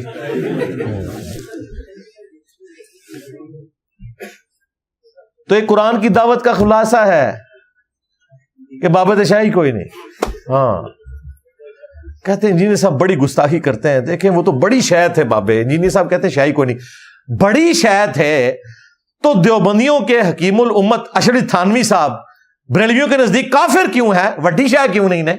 ہائے ہائے ہائے ہائے ہائے ہائے، اگر بڑی شے تھے تو احمد بریلوی صاحب دیوبندیوں کے نزدیک مجدد دین بدعت کیوں ہیں، شیطانی لشکر کیوں ہیں؟ بابے تو بڑی شے ہوتے ہیں۔ نہیں اپنے اپنے بابے، ہاں اپنے اپنے تو اپنے اپنے نے تو جناب باقی بابیاں نو تو تسی بھی نہیں مندے، اسی تواڈے نہ من کے کوئی بڑا جرم کر لیا، 99 قتل تے تسی بھی کیتے ہوئے نے۔ اور پھر آپ کو انہوں نے کہانی کروائی ہوئی تھی، بڑے سے بڑا غوث قطب ابدال، وہ کسی صحابی کے گھوڑے کے قدموں کے خاک کے برابر بھی نہیں۔ تو یہ کیا کہہ رہے تھے؟ صحابی کے گھوڑے کی قدموں کی خاک جیسا ہے ہی کوئی نہیں، غوث قطب ابدال تے شاہی کوئی نہیں۔ اور تسی گھوڑے اور کھوتیاں تو اور ان کے پاؤں کی خاک سے بدتر سمجھتے ہو غوث قطب ابدال کو، ہم تو کہہ رہے ہیں نبی کے جیسا ہے ہی کوئی نہیں، بابے تے شاہی کوئی نہیں۔ کہتے ثابت کرو، لو سامو۔ اور پھر گھوڑا بھی حضرت معاویہ کا بنایا ہوا ہے، شیعوں نے اپنا گھوڑا بنایا ہوا ہے، سنیوں نے اپنا گھوڑا بنایا ہوا ہے، حضرت معاویہ کے گھوڑے کے قدموں کی خاک کے برابر نہیں۔ امیر معاویہ نے جو حضور کی حمایت میں گھوڑا دوڑایا نا، اس گھوڑے کے ناک میں جو مٹی داخل ہوئی نا، عمر بن عبدالعزیز تو اس کا مقابلہ بھی نہیں کر سکتا۔ یہ ویسے ہے تو جعلی بات ہے، ہم تو اس کو نہیں ایگری کرتے بالکل۔ جامعہ ترمذی میں، سنن ابن ماجہ میں حدیث ہے کہ ایک مومن کی حرمت اللہ کے نزدیک کعبے سے بھی بڑھ کر ہے، ایک عام مومن بھی ایسی حرمت رکھتا ہے جو کعبے سے بڑھ کر ہے۔ لہذا تواڈے بابے ہون گے صحابہ کرام کے قدموں کی خاک سے بدتر، ہم ایک عام مومن کو بھی صحابہ کرام کے گھوڑوں یا ان کے قدموں سے افضل سمجھتے ہیں۔ وہ مومنین ہے، وہ جانور ہے، یہ کمپیریزن نہ کروایا کریں۔ تواڈے کمپیریزن بھی اسی سیدھے کروانے نے آ کے، کل میں بھی تواڈے اسی سیدھے کروائے۔ تو اللہ تعالیٰ نے توحید کو کھول کر اس حوالے سے بیان کیا کہ عیسیٰ ابن مریم کا سٹیٹس کلیئر کر دیا کہ اگرچہ وہ اللہ کے مقرب ترین لوگوں میں سے ہے، وجیہن فی الدنیا والآخرہ ومن المقربین ہے، دنیا اور آخرت میں اللہ تعالیٰ کے حضور وجاہت والے ہیں اور قریبی لوگوں میں ہیں، بغیر باپ کے پیدا ہوئے، معجزہ، مردوں کو زندہ کر دینا معجزہ، کوڑ کے مریضوں کو شفا دینا اللہ کے اذن سے معجزہ، اندھوں کو شفا دینا اللہ کے اذن سے معجزہ، مٹی کی مورت میں پھونک مارنا اور اس کا پرندہ بن جانا، اتنے بڑے معجزات کسی پیغمبر کو نہیں دیے گئے۔ زندگی معجزہ، پیدائش معجزہ، دنیا سے اٹھایا جانا معجزہ، دنیا میں دوبارہ آنا معجزہ، ہاں سراپا معجزہ۔ میں کہتا ہوں واقعی جیزس کرائسٹ حقدار تھے اس بات کے کہ اگر شیطان نے انسانیت کو ورگلانا تھا نا، خدا کے مقابلے پر کوئی خدا کھڑا کرنا تھا، تو جیسس کرائسٹ حقدار تھے، جو اللہ نے ان کو شانیں دی تھی. جس طرح میں کہتا ہوں صحابہ کرام میں مولا علی حقدار تھے کہ اگر کوئی غلوف کھڑا کرنا تھا نا شیطان نے ورگلا کر، تو سیدنا علی کی ذات کے اوپر کھڑا کیا جا سکتا تھا، جو اللہ تعالیٰ نے ان کو شانیں عطا فرمائی تھی. اسی لیے دیکھیں اللہ کے نبی نے کیا فرمایا، اے علی تم اس امت میں عیسیٰ ابن مریم کی مثل ہو. ہاں، جیوز ان کا انکار کر کے تباہ و برباد ہوئے، اور کرسچنز ان کی شان میں غلو کر کے برباد ہوئے. یہاں پر بھی ناصبی ان سے بغض رکھ کر گمراہ ہوئے، اور رافضی ان کی شان میں غلو کر کے گمراہ ہوئے. جو فضائل صحابہ احمد بن حنبل کی کتاب میں موجود ہے، صحیح سند سے مولا علی کا قول، میری وجہ سے 2 فرقے گمراہ ہو جائیں گے، یعنی مجھے بنیاد بنائیں گے، اور 2 جہنم میں جائیں گے، ایک میری محبت میں غلو کر کے، ایک میری دشمنی میں غلو کر کے. یعنی ناصبی اور رافضی ہم دونوں سے بری ہیں الحمدللہ. اہل سنت کا منہج ان دونوں سے بری ہے الحمدللہ. بہرحال عیسیٰ ابن مریم کا یہ سٹیٹس ایکسٹراڈنری ہے، اور یہی وجہ ہے کہ اس آیت میں عیسیٰ ابن مریم کو اللہ تعالیٰ نے مولویوں اور جوگیوں سے ہٹا کر الگ سے ذکر کیا، کیونکہ عیسیٰ ابن مریم کو جس طرح کا خدا مانا ہوا تھا کرسچنز نے، وہ ویسا خدا ماننا نہیں تھا جس طرح انہوں نے اپنے مولویوں کو مانا ہوا تھا. مولویوں کو ماننا ڈیفرنٹ تھا، ان کو تو وہ بیگوٹن سن کہتے تھے ولیعوذ باللہ تعالی. اس لیے اللہ تعالیٰ نے ان کو الگ سے ذکر کیا. اور دوسری حکمت اس آیت میں الگ ذکر کرنے کی یہ ہو سکتی ہے کہ عیسیٰ ابن مریم کی یہ تعلیمات نہیں تھی کہ انہیں خدا بنایا جاتا. ہاں، بزرگ بابوں کو شوق تھا کہ وہ اپنی عبادت کرواتے تھے، اور عبادت کیسے؟ حلال اور حرام کے فتوے دیتے تھے اپنی مرضی سے. اور وہی حدیث ہے جو اس کرسچن بھائی نے کوٹ کی، جامعہ ترمذی میں موجود ہے، شیخ البانی نے سلسلہ احادیث صحیحہ میں اسے نقل کیا ہے. وہ حدیث المعجم الکبیر طبرانی کے اندر موجود ہے. امام بخاری نے اپنی تاریخ کے اندر اس حدیث کو لیا، ابن جریر طبری نے تفسیر کے اندر اسے نقل کیا، ابن کثیر نے بھی نقل کیا. مسلمانوں کے تمام مفسرین اس حدیث کو کوٹ کرتے ہیں اس آیت کی شرح میں. ایون شاہ ولی اللہ دہلوی نے حجت اللہ البالغہ میں اماموں کی اندھی تقلید کے خلاف بھی اس آیت اور حدیث کو کوٹ کیا. وہ حدیث یوں ہے کہ سیدنا عدی ابن حاتم، جو حاتم تائی تھے عرب کے مشہور فیاض، ان کے بیٹے تھے، اچھے باپ کے جینز تھے، اللہ نے ہدایت دے دی، اسلام قبول کیا، صحابی بن گئے. کہتے ہیں میں اللہ کے نبی علیہ السلام کے سامنے اس حال میں حاضر ہوا کہ میرے گلے میں سونے کی سلیب لٹکی ہوئی تھی، تو مجھے رسول اللہ نے فرمایا کہ اے عدی اس بت کو توڑ کر پھینک دو. یعنی یہ سلیب کا نشان بھی بت ہے، ایک سمبل کے طور پر. وہ کہتے ہیں میں نے نبی علیہ السلام سے کہا کہ قرآن میں ایک آیت ہے، اور وہ یہ آیت کوٹ کی، اتخذوا احبارہم ورہبانہم اربابا من دون اللہ، کہ کرسچنز نے اپنے علماء کو اور اپنے جوگیوں صوفیوں کو، رہبان کو رب مان لیا تھا اللہ کے مقابلے پر. تو ہم نے تو اپنے مولویوں کی کبھی عبادت نہیں کی، تو یہ آیت کیوں ہے قرآن میں؟ تو نبی علیہ السلام نے فرمایا کیا تم اپنے مولویوں اور جوگیوں یعنی احبار اور رہبان کی حلال کردہ چیزوں کو حلال اور حرام کردہ چیزوں کو حرام نہیں مان لیتے تھے؟ ان کا یا رسول اللہ ایسے ہی تھا. فرمایا یہی ان کو رب بنانا ہے. کیوں؟ شریعت کا کسٹوڈین وقت کا پیغمبر ہوتا ہے، وہ بھی اللہ کی مرضی کے بغیر کوئی حکم نہیں دے سکتا. اب اگر کوئی مولوی اور صوفی بھی کتاب اللہ کو اور پیغمبر کی سنت کو چھوڑ کر خود سے حلال اور حرام کو ڈیفائن کرے گا نا، تو گویا وہ مولوی تمہارا رب ہے، کیونکہ شریعت کا اختیار کس کے پاس ہے؟ اللہ کے پاس. اس آیت کا یہ مطلب نہیں تھا کہ وہ اپنے مولویوں کو سجدہ کرتے تھے جا کے، وہ ان کے حلال اور حرام کے فتووں کو بغیر تحقیق کے مانتے تھے. اچھا، میرا معصومانہ سا سوال ہے کہ اس کے جواب میں اگر کوئی حنفی صحابی ہوتا تو وہ آگے سے کہتا کہ جی یا رسول اللہ علماء سے پوچھ کی تو چلنا چاہیے. یہ تو یہی کہتے ہیں نا، علماء سے پوچھ کے چلیں. تو نبی علیہ السلام کیا کہہ رہے تھے؟ اے عدی ابن حاتم، تم نے کر لینا تھا غور کہ کتابوں کا خدا اور ہے، تمہارے بابوں کا خدا اور۔ عام آدمی نے تو عالم سے ہی پوچھنا ہے نا، تو اس کا مطلب ہے کہ عالم کی بات کو بھی آپ نے بغیر تحقیق کے نہیں ماننا۔ نبی علیہ السلام یہ بتا رہے تھے کہ تم ان مولویوں کے کہنے پہ حلال کو حلال اور حرام کو حرام مانتے تھے، تو سارے یہی کرتے ہیں نا، اس میں کون سا جرم ہے؟ جرم یہ ہے کہ کتاب اللہ اور سنت کو پس پش ڈال دینا۔ ایتونی بکتاب من قبل ھذا او اثارۃ من علم ان کنتم صادقین۔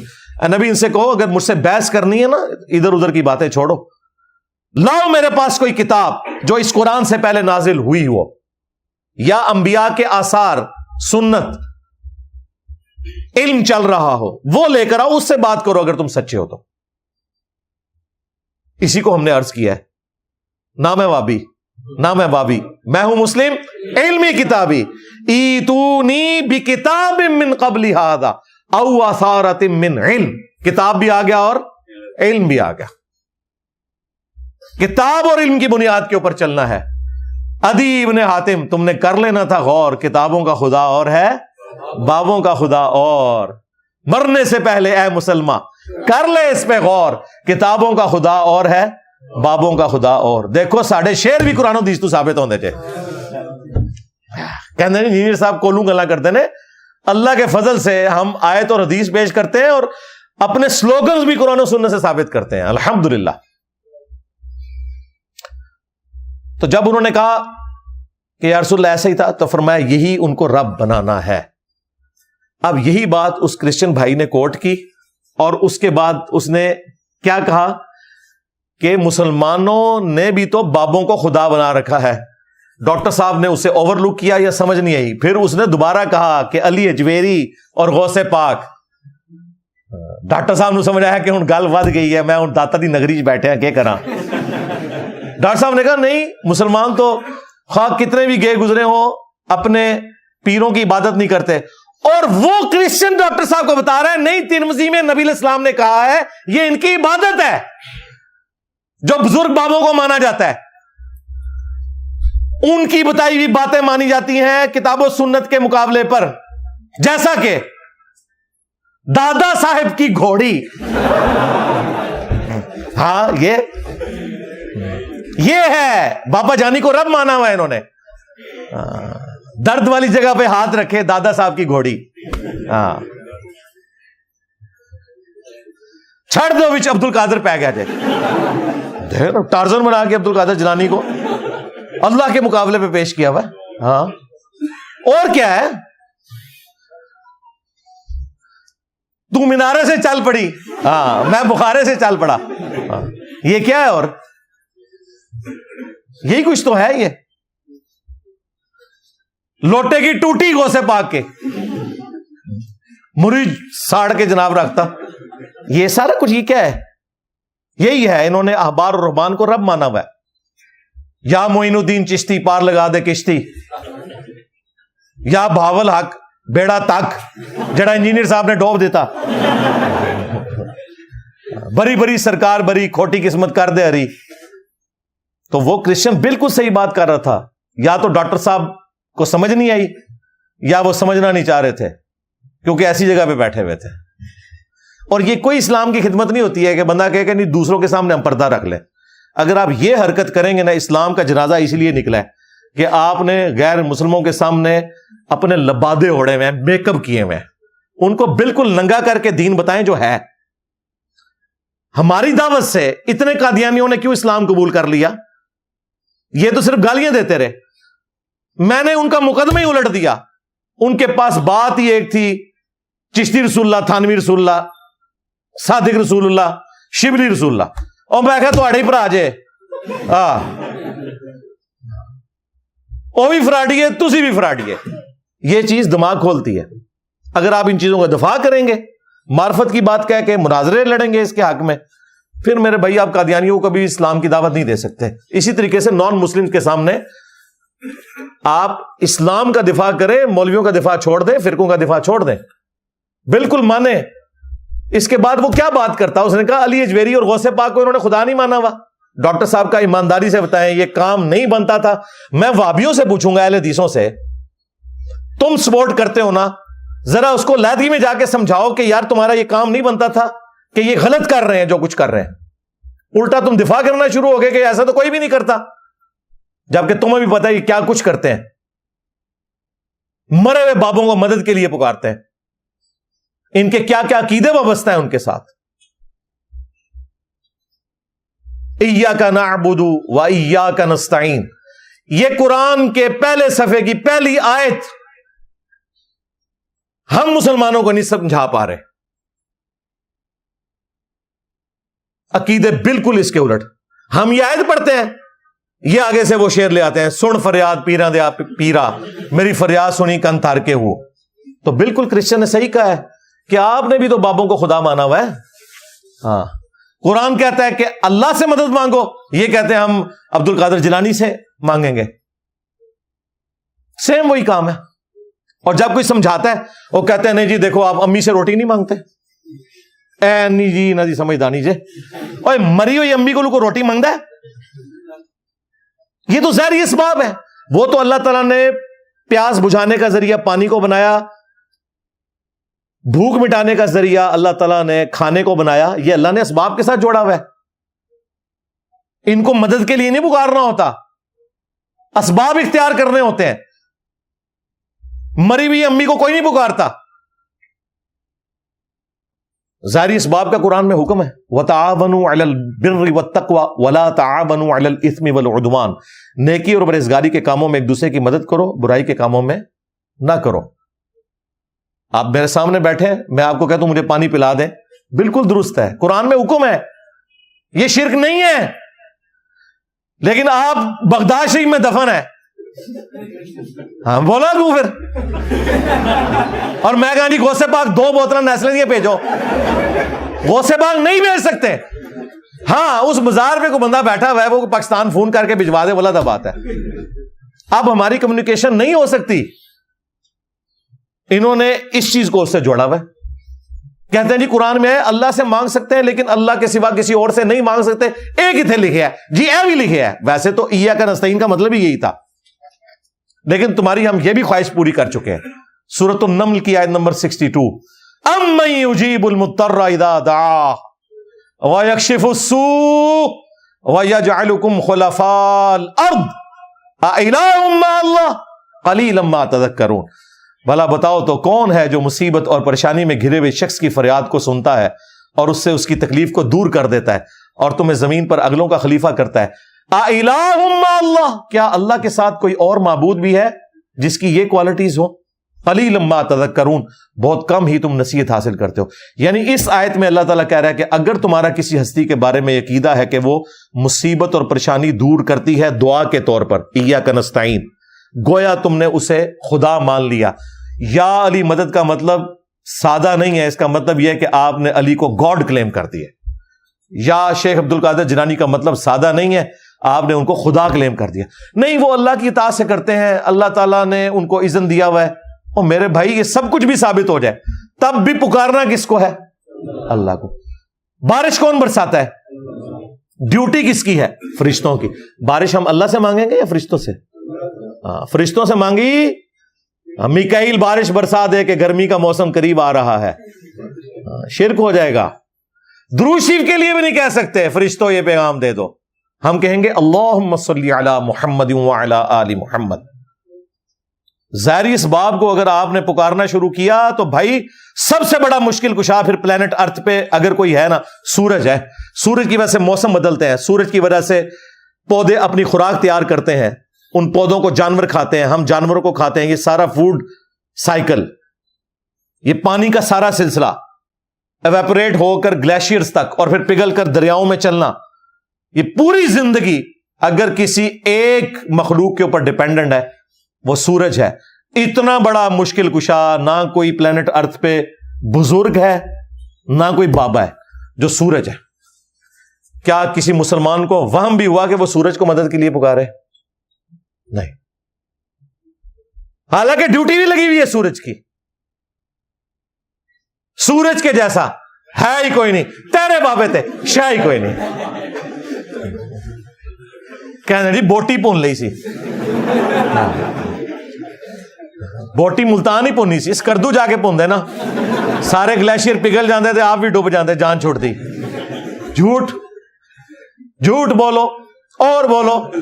ہاں تو یہ انہوں نے عجیب و غریب قسم کی چیزیں مت مشہور کی ہوئی تھی۔ یہ جو آیت ہے نا امن یجیب المضطر اذا دعا، یہ آیت اہل تشیع کے ہاں صبح شام کے اذکار میں پڑھی جاتی ہے، لیکن بغیر ترجمے کے۔ ترجمے سے پڑھی ہوتی یہ شرک نہ آج آپ کے سامنے ہوتا، کبھی وسیلے کے نام کے اوپر، اور وسیلے کو کون نہیں مانتا؟ ہمیں اردو نہیں آتی، یہ وسیلہ ہے کہ ڈائریکٹ بابے کو پکارو مدد کے لیے، اسے کون وسیلہ کہتا ہے؟ یہ استعانت ہے،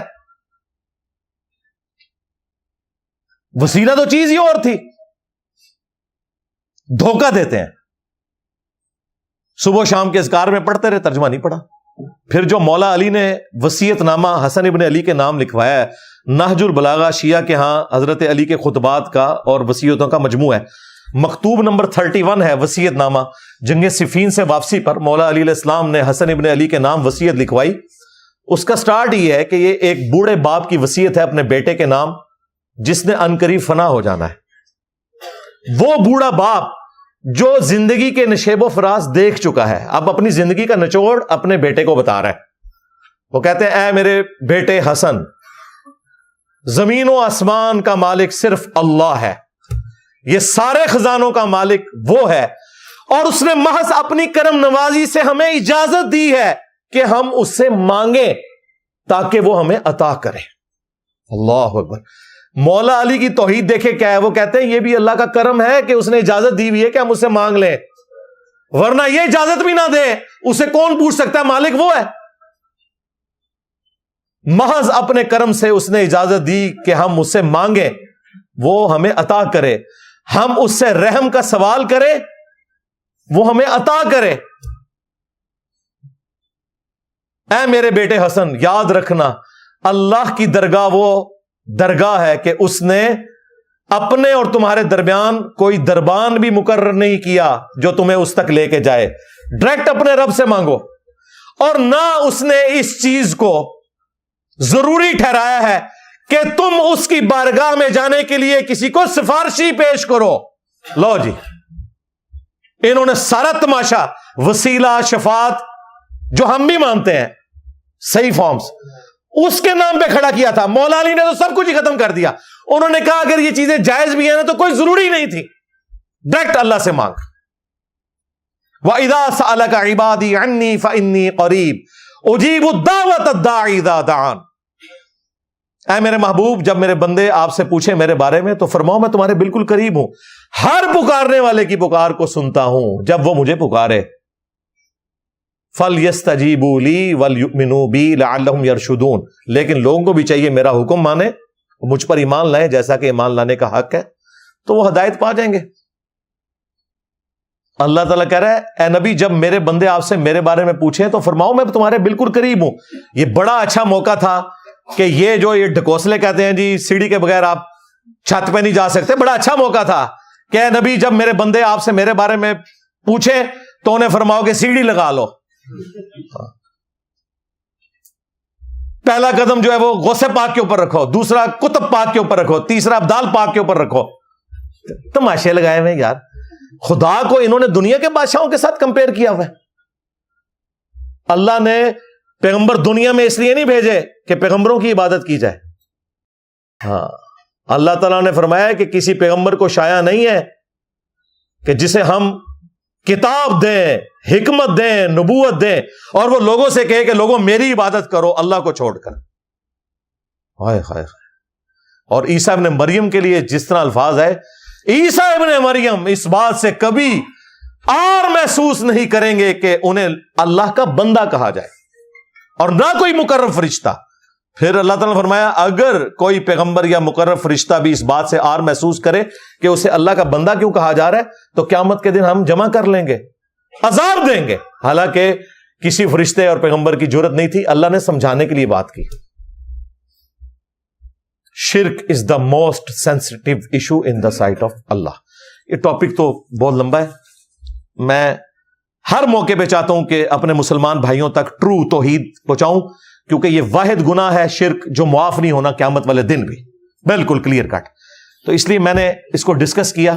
باقی اگر کسی کو تفصیلات چاہیے تو میری ویڈیو شیطانی توحید، شیطانی بابوں کا فتنہ، توحید سے متعلق 10 دھوکے، مجھے اپنے بعد تم سے شرک کا خوف نہیں، وسیلے کے نام پر دھوکا، دعا صرف اللہ ہی سے، اور کئی ایک ویڈیوز ہیں. میرا نام لکھیں، یہ ویڈیوز کھول جائیں گی. ایک ایک چیز میں نے کلیئر کی ہے. جو انہوں نے شیطانی راستے اس میں داخل کرنے کی کوشش کی ہے، میں نے کوشش تو کی کہ آج اس ٹاپک کو سینٹرڈ کرتے ہوئے کچھ چیزیں آپ تک پہنچاؤں. ابھی بھی کافی باتیں میں کر سکتا تھا، لیکن آلموسٹ یہ 2 گھنٹے ہو چکے ہیں. میرے خیال ہے اتنی گفتگو کافی ہے. صلو علی محمد و آل محمد. اللہم صلی علی محمد وعلی آل محمد واصحاب محمد وازواج محمد وامت محمد اجمعین الی یوم الدین آمین. کافی سارے لوگوں نے دعاؤں کے لیے کہا ہے، سسٹرز نے دعاؤں کے لیے کہا ہے. اینڈ پہ ہم دعا بھی کر لیتے ہیں. اللہم انی اسألک بانک انت اللہ لا الہ الا انت الاحد الصمد الذی لم یلد ولم یولد ولم یکن له کفوا احد وإلہکم الہ واحد لا الہ الا هو الرحمن الرحیم. الف لام میم. اللہ لا الہ الا هو الحی القیوم. اللہم صلی علی محمد وعلی آل محمد. ربنا آتنا فی الدنیا حسنہ وفی الآخرۃ حسنۃ وقنا عذاب النار. رب ارحمہما کما ربیانی صغیرا. ربنا هب لنا من ازواجنا وذریاتنا قرۃ اعین وجعلنا للمتقین اماما. اللہم اغفر لحینا ومیتنا وشاہدنا وغائبنا وصغیرنا وکبیرنا وذکرنا وانثانا. اللہم من احییتہ منا فاحیہ علی الاسلام ومن توفیتہ منا فتوفہ علی الایمان. اے اللہ، جن جن بھلائیوں کا سوال تیرے محبوب صلی اللہ علیہ وآلہ وسلم نے تجھ سے کیا، ہمارے حق میں، ہمارے ماں باپ کے حق میں، ہمارے بیوی بچوں کے حق میں، ہمارے رشتہ داروں کے حق میں، پوری امت کے حق میں قبول و منظور فرما. جن جن چیزوں کے شر سے تیرے محبوب علیہ السلام نے تیری پناہ طلب کی، تمام مسلمانوں کو ان چیزوں کے شر سے اپنی پناہ عطا فرما. خصوص بالخصوص فلسطین کے مسلمان، کشمیر کے مسلمان، انڈیا کے مسلمان، چائنا کے، افغانستان کے، شام کے، یمن کے، عراق کے، پاکستان میں بھی جہاں کہیں کس پرسی کی زندگی گزار رہے ہیں، غیب سے ان کی عزت، آبرو، جان و مال کی حفاظت فرما. تمام مسلمانوں کی تمام دینی، دنیاوی، جسمانی، روحانی، ظاہری، باطنی پریشانیاں، تکلیف، مصیبتیں، دکھ، بیماریاں، دشواریاں دور فرما، اور تمام نیک دلی جائز دعاؤں کو قبول منظور فرما. ہمارے ملک پاکستان کی خیر فرما، پورے عالم اسلام کی خیر فرما، اندرونی اور بیرونی خطرات سے محفوظ فرما. سبحان ربک رب العزت عما یصفون وسلام علی المرسلین والحمد للہ رب العالمین. وصلی اللہ علی النبی الکریم وعلی آلہ واصحابہ اجمعین الی یوم الدین آمین.